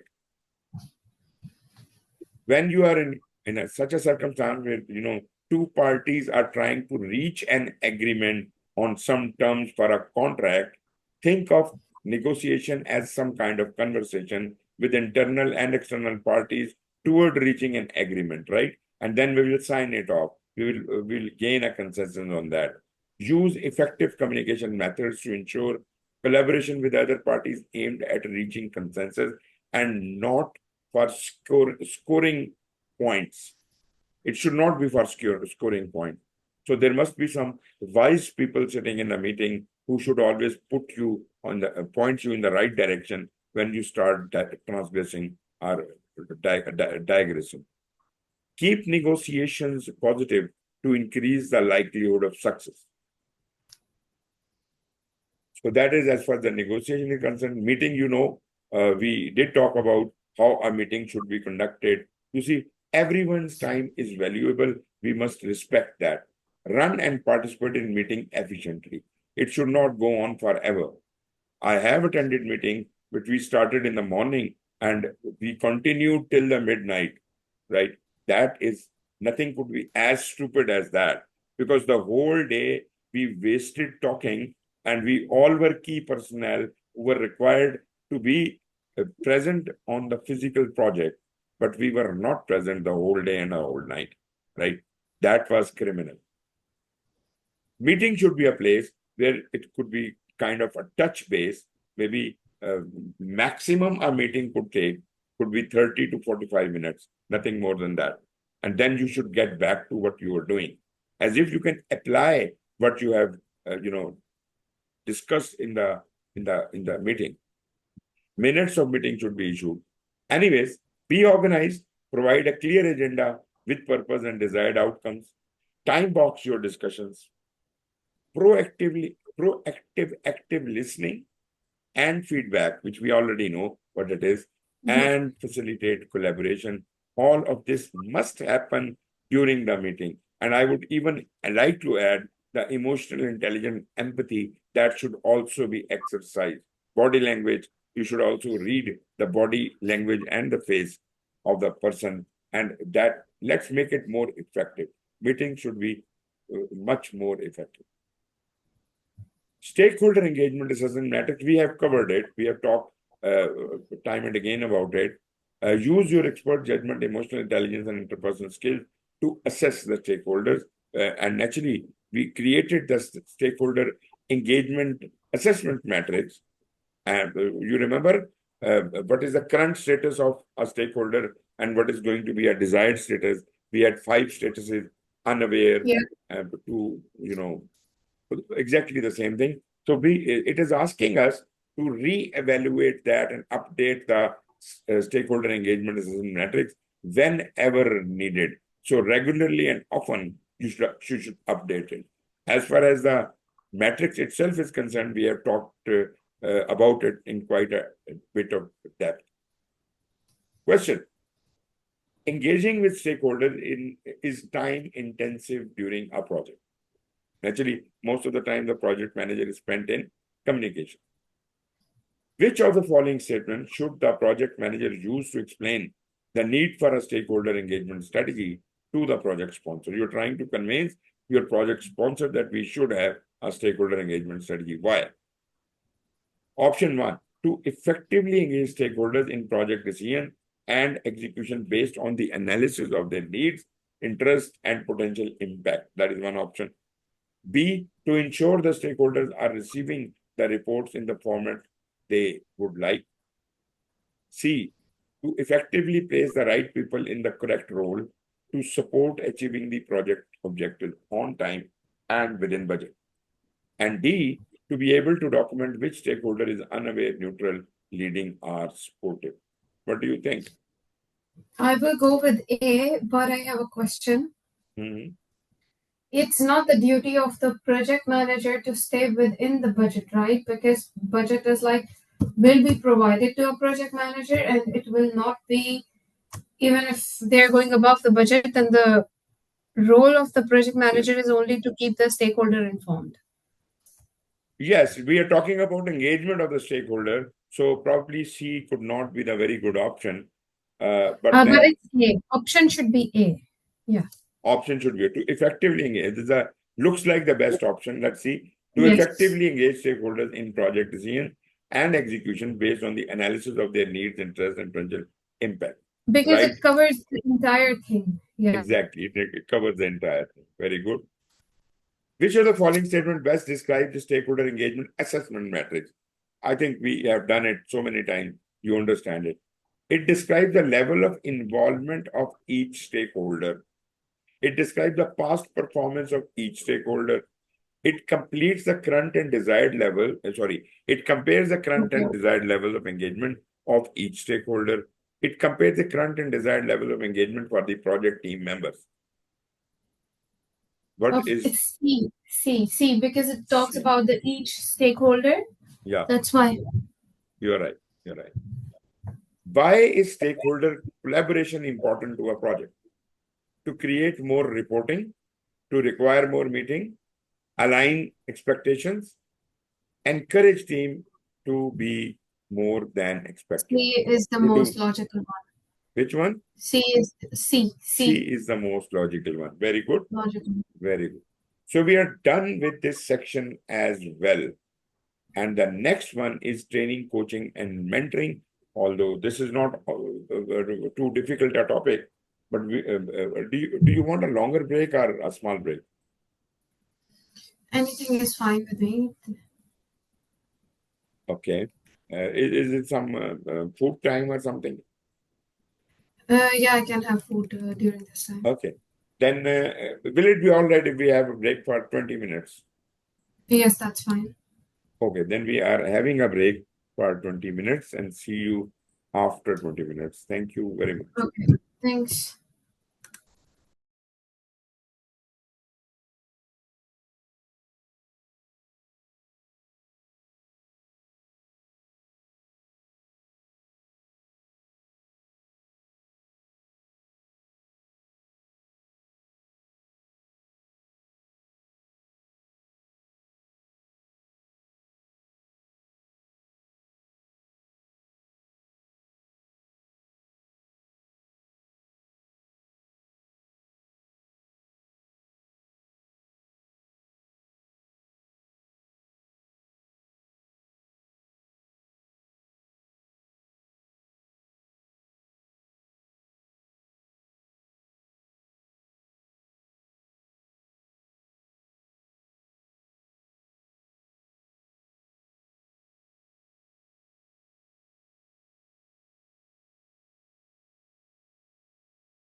Okay, I hope you're there.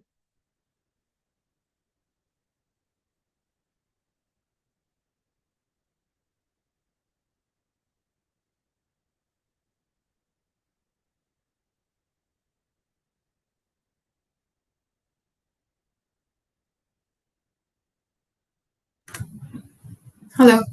Hello. Okay. So, how was the break? It was good. What about yours? Did you have the dinner this time? I actually had to pray, so I had the time to pray for it. Okay. Okay, the next topic is training, coaching, and mentoring. Naturally, it is a very evident topic. There's not much to understand in it, but you must understand the difference between all of these terms: training, coaching, mentoring, and even counseling, right? Uh, they are all different forms of knowledge sharing that advance projects and organizations. Team members learn from and teach others. Now, you see, training is something where you want to uh, learn a new skill while you are doing something, and you are provided a training to do whatever you are doing in a better and more efficient manner, and you apply that thing there, right? Uh, coaching could be one-on-one type of training, on-job kind of training, where somebody like you're doing the job shadowing, the other person who is more experienced, he is continuously guiding you and coaching you, right? Coaching is that kind of thing, the one-on-one training. It is also a training, but this is one-on-one kind of thing. Then we have got mentoring. Mentoring means that again there is somebody who is senior, but you are not permanently attached with that person as you are attached to the coach, or you are shadowing that person. But mentor is a person whom you can go back to for advice purposes. Although you may have a permanent mentor assigned to you, but you don't have to be working all the way all the time with this guy. You can go to that person, pose your problem, he will listen to your problem with a cool head, and may advise you something. Now, the interesting thing about mentoring is, because I have been a mentor for quite some time, um, we are not supposed to um interact with the mentee in a conversation, involved in a conversation. We don't have a lot of conversation. Basically, a mentor just listens. A little bit of communication and conversation can be there if some point is not understood or something. So basically, I would say that a mentor is doing the active listening only. He doesn't bring up new points at all. He may ask for certain clarifications in what the mentee is telling him, as if he get a clear picture of everything. And he does not start giving advice right in the middle of it. He waits for the whole message to be completed, what the mentee wanted to say, and then in a very brief form, in a short sentence, he will point that person in the right direction.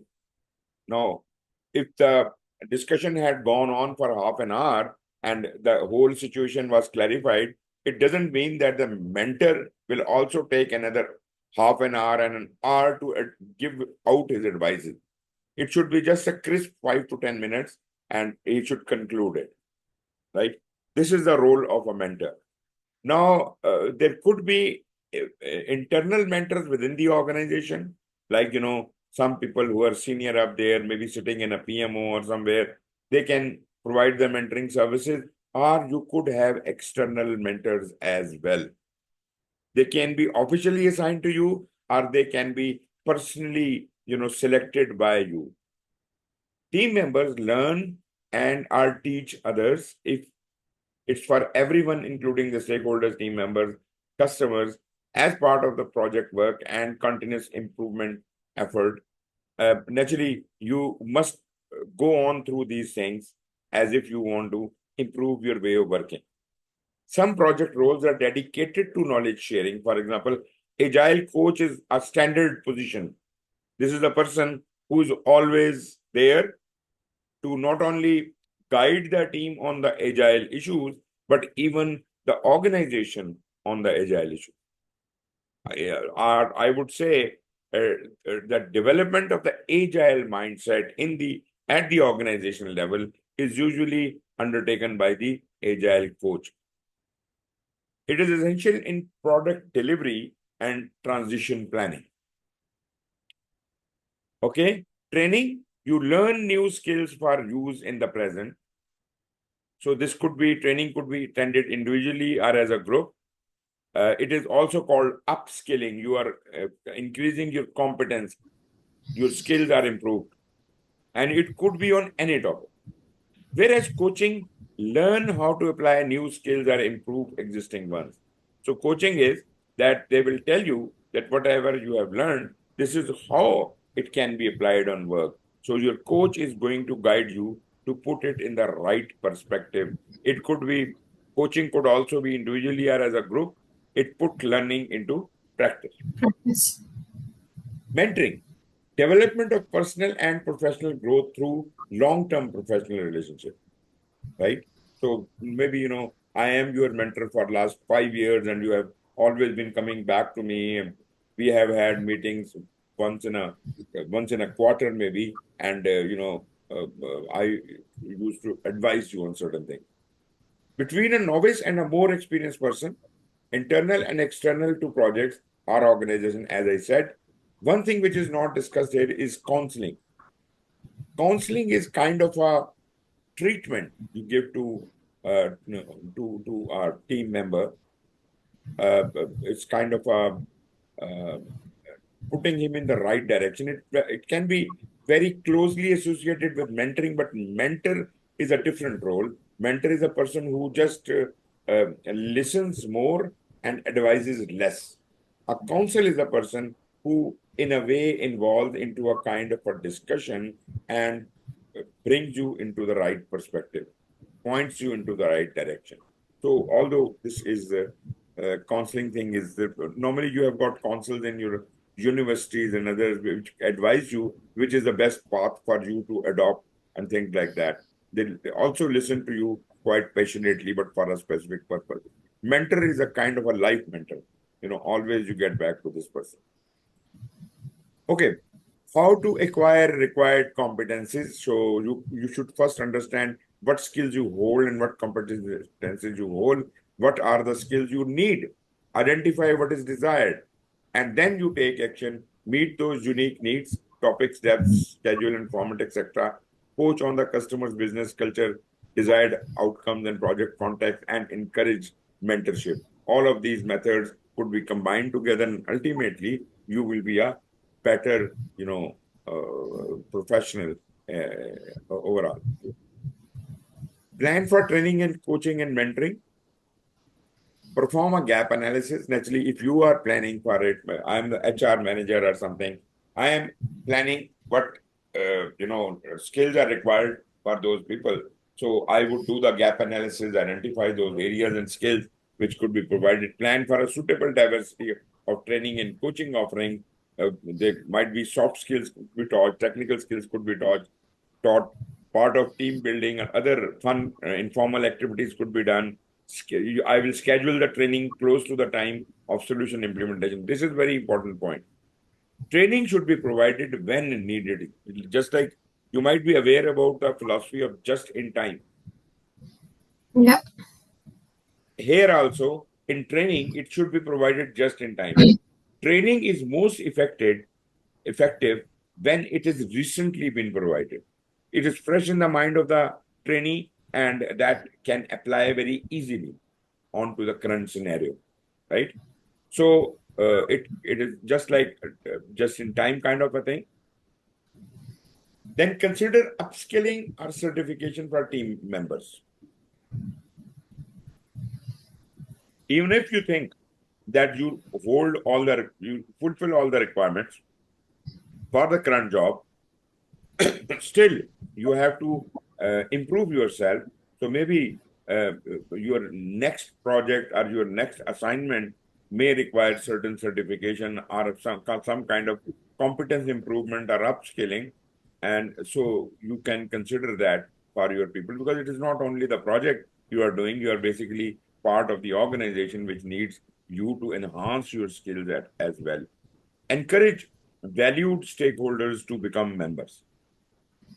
And when we talk about certifications, there are a lot many certifications all over. And naturally, if we talk about PMI, then we have got 8 certifications in the arena of project management and 4 certifications in discipline agile and many other small and big certifications which are available.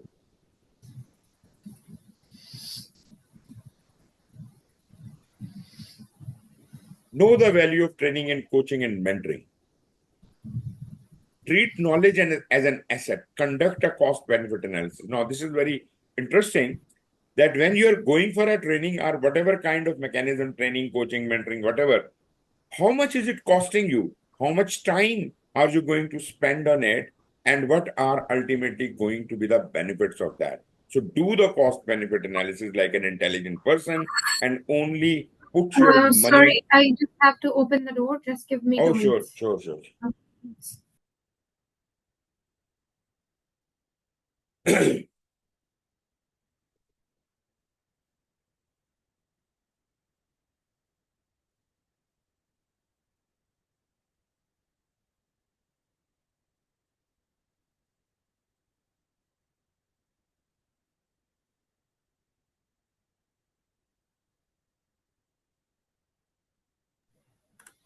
Yes. Mhm. Okay, what I was saying was that cost benefit analysis could be really very interesting because that is more materialistic. You say, okay, what benefits am I going to get from this training and how much is the investment into that? And if the benefits are more than the cost, then definitely I would go for it. Actually, and maybe I have got a number of options, whichever gives me the best benefit, the highest level of benefit, I would rather go for that. But I see people are quite uh, you know unintelligent in this thing. They only look at the cost. They don't look at the benefit. It happened to me many times. I have seen many people who say, oh, you are too expensive.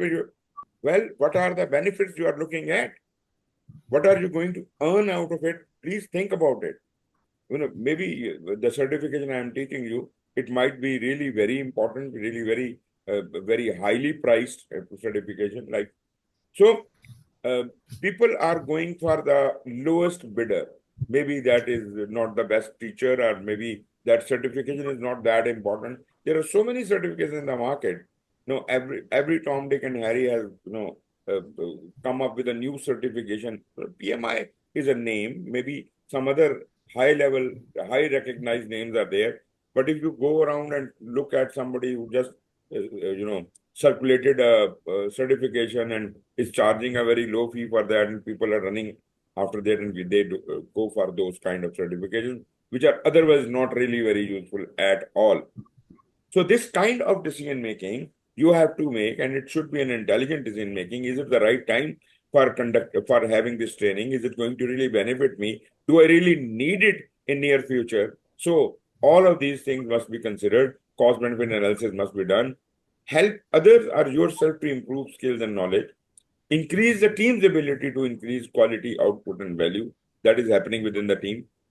And build relationships and trust with stakeholders and team members. And you see, a mentor also will give you this kind of advice, and the counselor can also give you this kind of advice. What should you do next? Right? So you can always get back to your mentor or your coach, but mentor is normally more involved in the way of working. How are you doing it? And what advice he has got around that. But counselor is the person who usually will guide you in your career path. Okay. So we have done that. We have had all this. Let us move on. What are the elements of training? Well, very briefly, I will not go into much of detail because this is very normal. You know everything about it. Training could be conducted in teams, small groups, large groups, individuals, and it covers all types of topics: management, project management, technical, uh, uh, I mean, uh, uh, uh, administrative topics, lot many things. And no matter what you are doing, but sometimes you may have to learn a little bit about the, say, finance, which is not your topic, but then you need to know a little bit about it. So, course, finance 101 type course, you might like to go through. Delivery models could be instructor-led class, which is the best way, like face-to-face communication. That is the best way. Virtual classroom is online. Well, it is not as good as an instructor-led classroom, but naturally it serves the purpose. Self-paced e-learning is very popular nowadays. Like PMI has come up with a lot many self-paced e-learning courses. They have recorded the lessons, and they are interactive lessons. You can, interact, and quizzes will be offered and everything. And you can take this course at your own will. Whenever you can register for that. And PMI, the benefit is PMI will not have to spare any resource permanently for every course. So they have recorded them once, and they're lying on their website. You pay for it, you attend it at your own will, whenever you want to attend whichever portion. And ultimately, when you are done, you will be issued a certification for that. Simple as that. Document review, you read books, you learn from books and other areas. That is also a training that is even good, because so many people learn by reading books. I think this is a cheaper way of getting the training, but naturally training has other benefits. It is three-dimensional. It is kind of a training, a lecture, and the person is sharing their experiences and all. But again, I would say reading books or documentation would be still very good for some people who are in habit of reading. Interactive simulations is even better, because that is even better than the self-paced e-learning. If the simulations are there and you can interact, if you do this, the different results will come, and you tend to learn more in that kind of environment. And then we have got the on the job training, like shadowing, reverse shadowing, and working with a coach and all that. So these things could exist there. So these are the various elements of the training. Coach teams and individuals in project management. Well, acknowledge informal opportunity that may already be happening, like while you're getting the job done from them, you are delegating them tasks, you're observing them, you're providing feedback. So in a way, some kind of coaching is going on in all this, whether it is a formal coaching or not, but something is going on. Encourage others to take the lead on activities, like I get you into a classroom exercise or a physical workplace exercise. But if this happens, what are you going to be doing? So you have to simulate that, or we can collaborate on actual project management tasks. Introduce formal opportunities like facilitating meetings and sessions, transfer skills by pairing individuals, model behaviors and things. So this is how you coach them. Now, this is a very interesting diagram which is showing that um, for the whole team and the individual, how the coaching happens in Agile. When we are in the beginning of an iteration, we are focused more on the coaching of the group, whole team. Whole team is getting the coaching during the planning of the iteration, while individual coaching is paused, right? As we get into the midpoint of our iteration, the whole thing changes. The whole team coaching pauses, and this is when, due to team collaboration within the team, coaching helps individuals develop agile and problem-solving skills. I am not saying that as a servant leader, I am going to be evaluating them based on that, but I'm saying that this is the time when people need help individually, right? So focus on them individually, but that is more of a teamwork.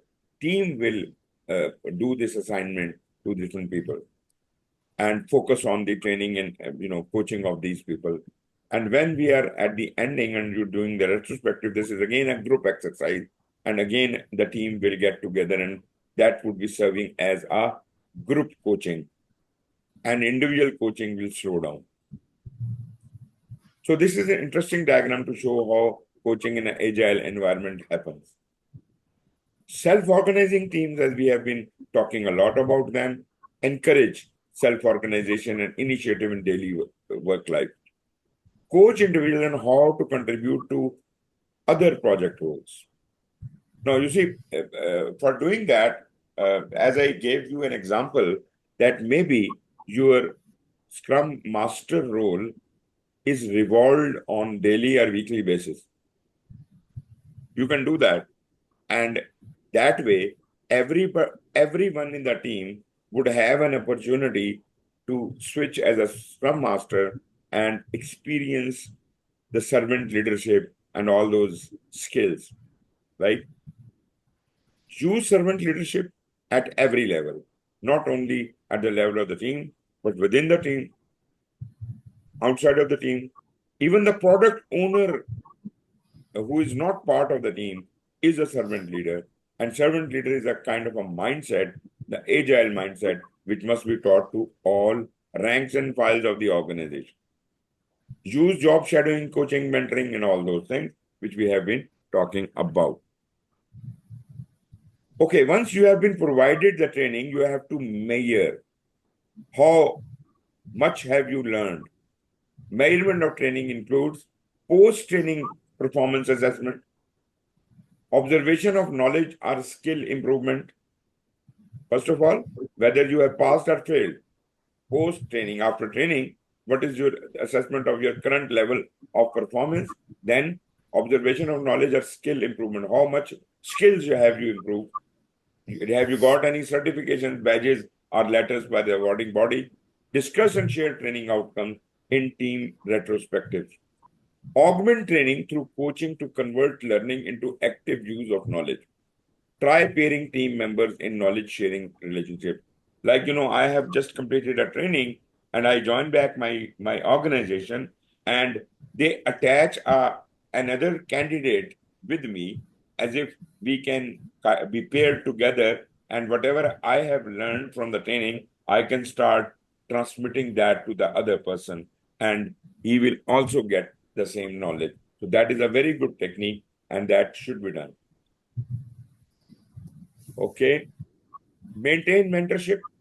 Whatever the relationship you have with your mentor, it should be long-term, although it can be short-term, but generally your mentor should be long-term and you could be able to get back to that guy after maybe a couple of weeks or a couple of months, and whatever is stuck in your mind, you can clarify that.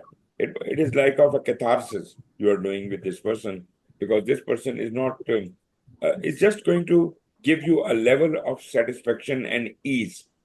He's not going to solve all your problems, right? Long-term relationship, job shadowing engagements enable transfer of explicit and tacit knowledge.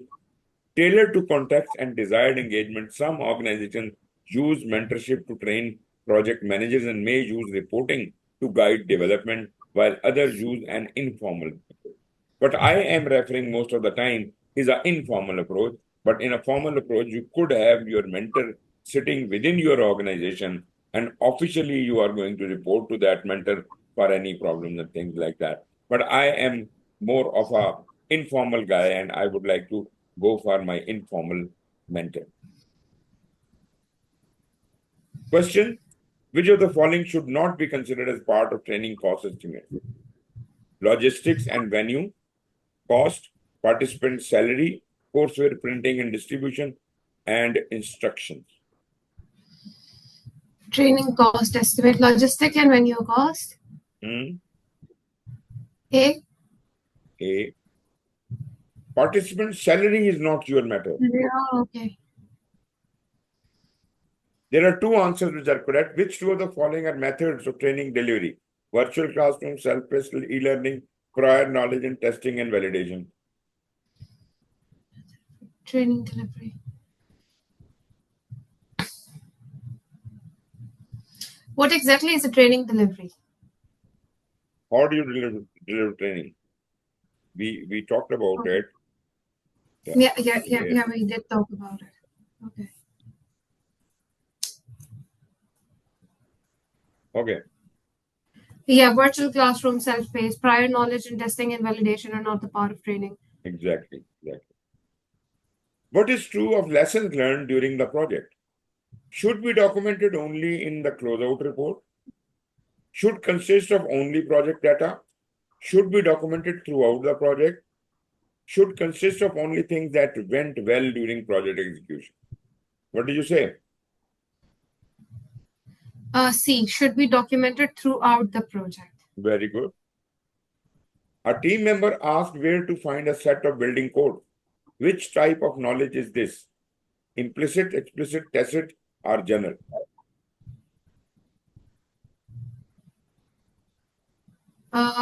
Explicit? Okay. It is an explicit. Do you understand the difference between explicit and Yeah. tacit knowledge? Okay, good. Yeah. Good.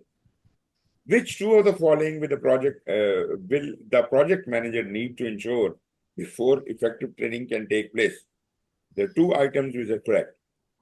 Training is successfully resourced and scheduled. Final project sign-off has been received. Reminders should be sent to confirm the trainee's participation. Billing for the training should have taken place.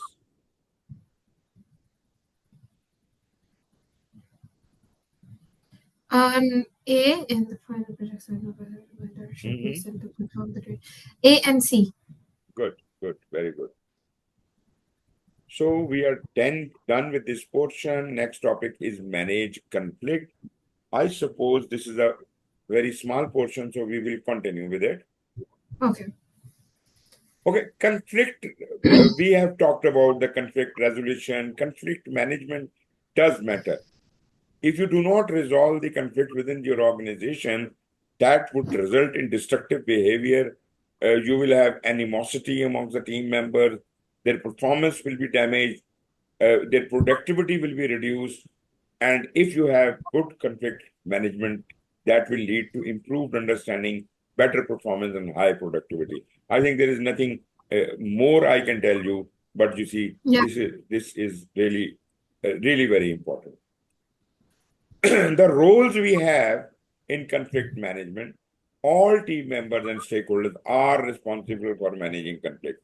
You can't say that this is the responsibility of only one person. When he comes, then will we talk about the issue? No, everybody is involved in the conflict and they have to collaborate, especially in the hybrid environment. In agile, team is empowered. Team does make all the decision.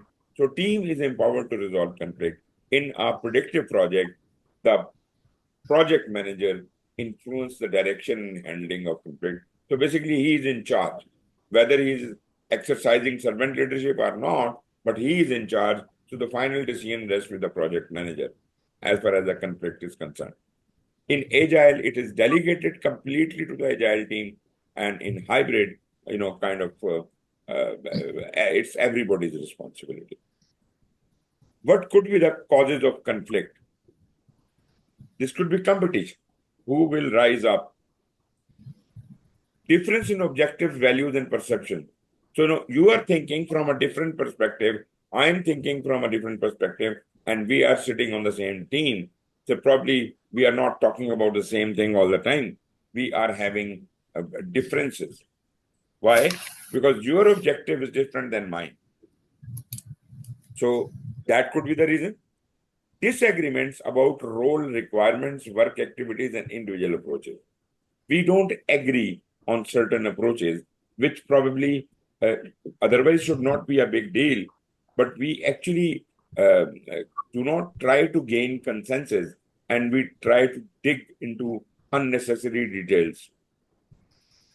Communication breakdown. That could be a big problem. That could cause conflict. Suddenly, internet is not available and you could not have sent a specific report to the other person. So these communication breakdowns could be really very bad. Or maybe you have been too busy and you could not physically communicate with your team members for last 1 month. That is a big breakdown, big breakdown. They are not getting your instruction, they are not having a discussion, and ultimately a lot of damage might have been done in this time. Projects are unique and team members not worked together before. That could be another reason that this is a completely new assignment and these people have never worked together again and they don't understand. So is the problem the forming, storming, and norming, right? So they are unable to get through those phases. So that is the problem. So naturally, this has to be also facilitated. Taken care of. Yeah. Conflict is part of team culture. Now, this is interesting. In a psychologically safe environment, view disruptions and innovations as connected. They are good. Why did we talk about the disruption earlier? We said disruption is good. So I would say a little bit of conflict is also good because that breeds creativity and ultimately innovation. But we should have, we should be able to exercise control over the situation. It should not get out of the hand. It should not reach the state where there is no return. So, yes, let them fight a bit on certain points, let them debate on certain things, and then get them back on the same page, right? So, do not breed the conflict to the level there is no way to get back. So, prevent escalation to conflict level. This disruption, this discussion should not get out of hand. So this is a psychologically safe environment in which things we do not lead to destruction, but we are doing a constructive effort. Even by inflicting a bit of conflict, we are trying to, kind of instigate the minds of the people as if they can be more creative and come up with new ideas, right? And as soon as we have that purpose accomplished, we will try to close down the conflict there and then. It should not be leading to the next higher level. How to handle them? Use preferred ways of managing conflict from the team charter and ground rules. Naturally, when you establish the ground rules, you have listed those things down there. The written in case of conflict, what is the approach we are going to be adopting? So refer to the ground rules. In agile teams include conflict management strategies in their way of working and are supported by a culture of trust. So that is, I'm trying to say that the agile team is well trained and educated in these kinds of conflict management strategies, right? So this is part of their way of working and they don't face any problem. So focus on issues and not on individual. That is a very big guidance for you. When you are in a conflict situation, don't try to fight with the person. Fight with the issue. Focus on the issue, right? Not on individuals. If you do that, you will be digressing, you will not be focused, and ultimately you will get to the next level of the conflict. What are the levels of the conflict? Now, look at this. This is the least level of conflict, and this is very interesting. In your project, it will be quite normal that you will have problems to solve. That is very normal. This is the very basic level of conflict. It can breed and it can become intractable situation. But right now, it is a problem. And if you can deal with it and you can find a solution to it, the matter is resolved there and then. But because your collaboration is not working, your team is having disagreements, and you are getting into the bouts of, kind of uh, uh, fights of words. So this is where the disagreement is. So, okay, if there is a disagreement, first of all, don't let it to be a disagreement. Problem should be solved collaboratively, and we should be done and dusted. But if the disagreement does arise, then we must resolve it because, and mutually we must be careful in understanding that, okay, after a little bit of discussion and little bit of debate, we should gain our consensus. That is exactly what I said. When I breed a conflict for innovative purposes, I want some little disagreement to arise and a little discussion, and then we will learn our lesson out of it and get out of the conflict quickly. We'll get out the disagreement quickly by learning certain lessons. But if you don't get out of it, then you are into a contest. You are, kind of who wins, who is better. If you are in a contest, then we are getting into a very bad situation, because if this contest does not, one of you do not win it, then you are getting into a war situation, right?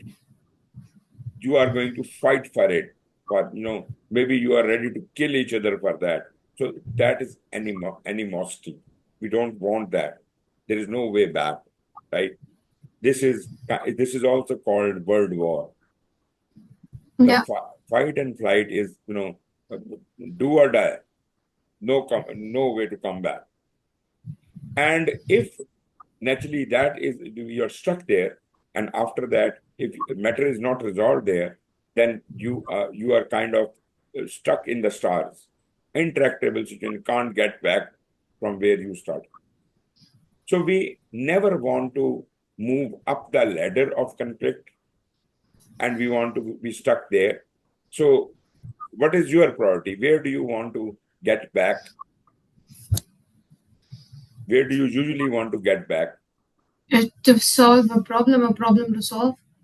Okay, but Yeah, that because it can, yeah. sometimes I said we breed conflict as if some disagreement arises and we learn some, out of the box lessons out of there. So I think disagreement is also acceptable. But right from the contest, the things start getting into, into a situation where there is no getting back, right? So do not ever get into a contest. Level 1 and 2 are okay with us. We can deal with it. We can handle it, right? 1 is natural. It is normally we are having problems, we are solving them. But yes, sometimes a little bit of disagreement, little bit of conflict, we like it. Little bit of Yeah. conflict is good. But never ever get into the contest situation, fight and flight situation.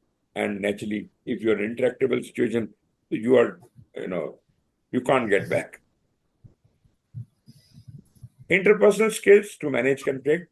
Naturally, we have already been talking about all of these things. You should have emotional intelligence, good EQ, emotional quotient. You should be able to use empathy to understand and diffuse the situation. As I said, that normally maybe you are having a discussion on something. Everybody is trying to put it in a different words or different way, but everybody means the same thing.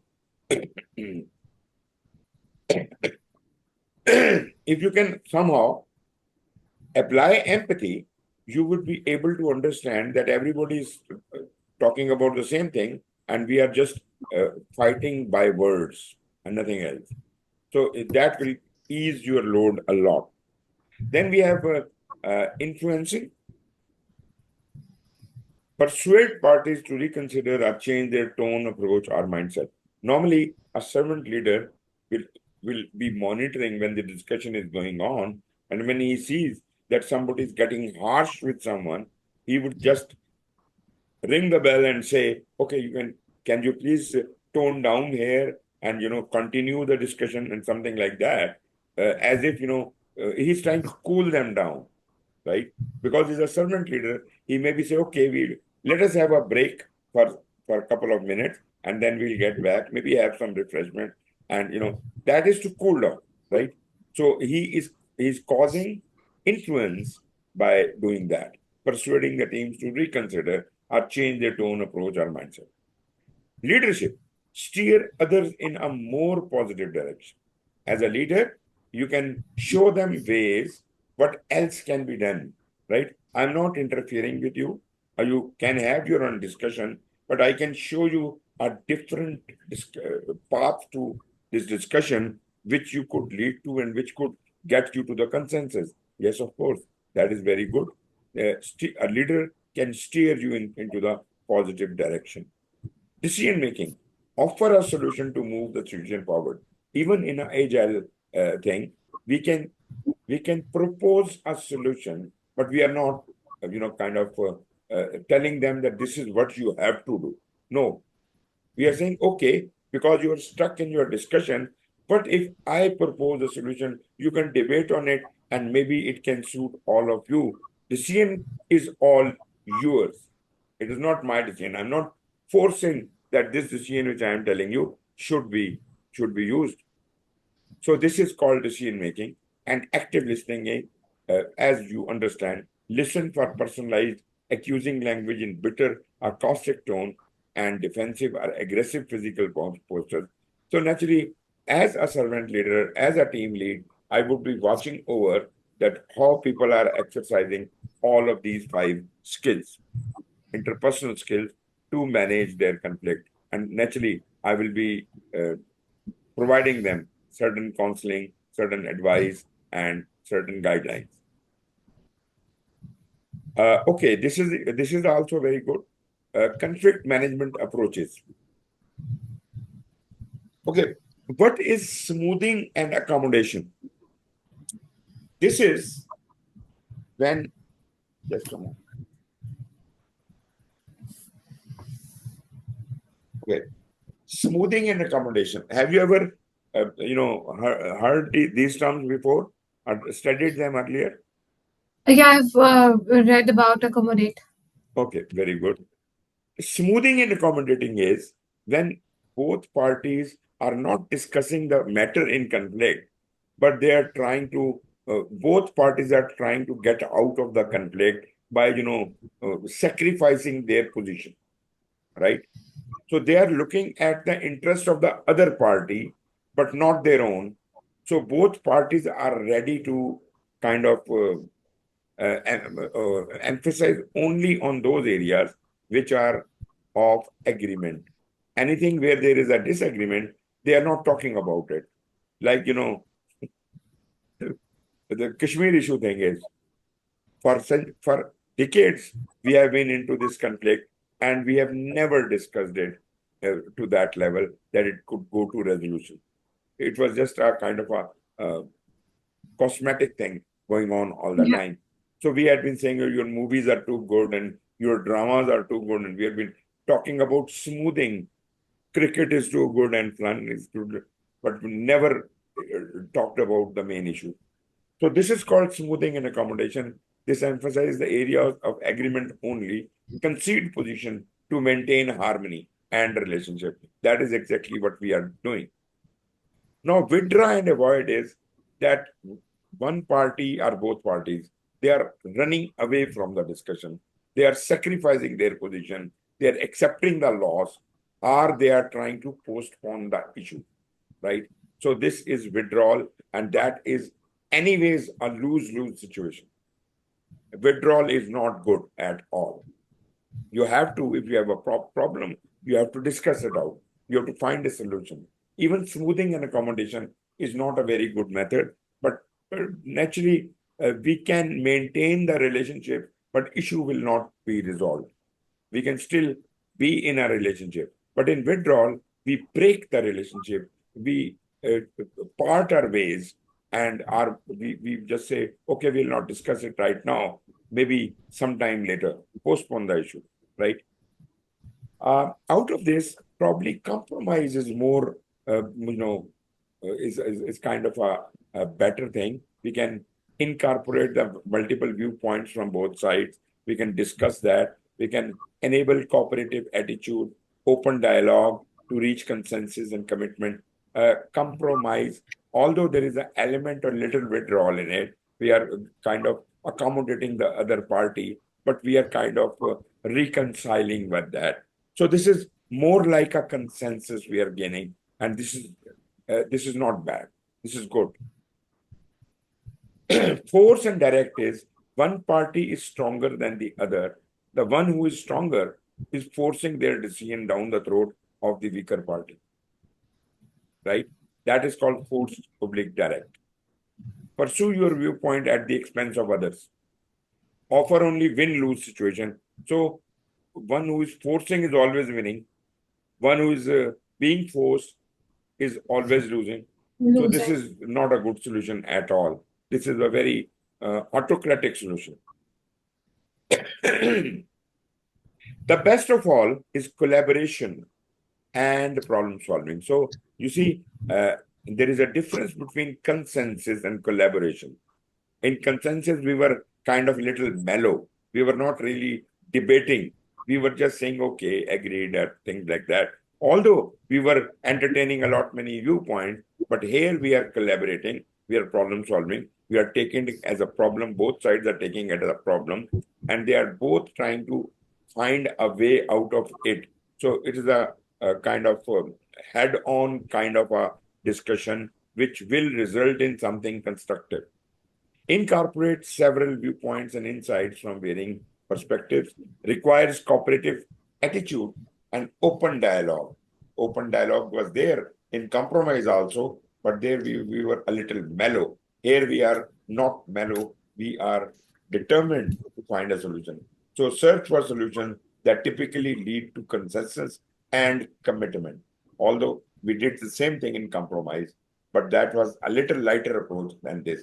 So if you ask me, I would say collaboration, problem solving is the best approach. Second best is compromise and reconcile. Third best is smoothing and accommodating. I would go against the withdrawal and the forcing directing kind of a thing. They both are bad, right? They are not good practices. That is not the way to deal with a conflict. That too in a project management environment, because then, yeah, potentially people can just be, just demotivated by these, Yeah, of course. particularly with the withdrawal and the forced Exactly. directness. Exactly.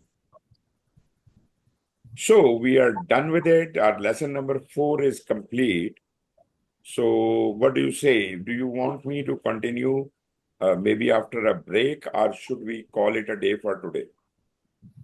I'm fine by anything. You can decide it today. We have got tomorrow full day. Yes. So probably we can do a lot of material tomorrow. And if anything is left, we can do it on the next class. Okay, yeah, that is fine. I just have a question. So Mhm. I will start studying from Monday. So Mhm. in between, if I have any questions, can I just write an email to you? Will it Why be not? Why preferable? not? You can WhatsApp, you can Okay. email. I am all there. No problem at all. Okay, perfect. Then I think I'll prefer sending the email. So really combine the question, let's say from chapter one, if I still Oh, want great. to brush up on skills. So yeah, Sure, then I can sure. just send you the questions for each chapter. Yes, I think yes. that's a good That approach. would be fine. Okay, perfect. Okay, thank you very much for your company, and maybe we will finish it uh, tomorrow or day after, right? Perfect. Thank you so much. Thank you. Thank you. Take care. Bye. Bye.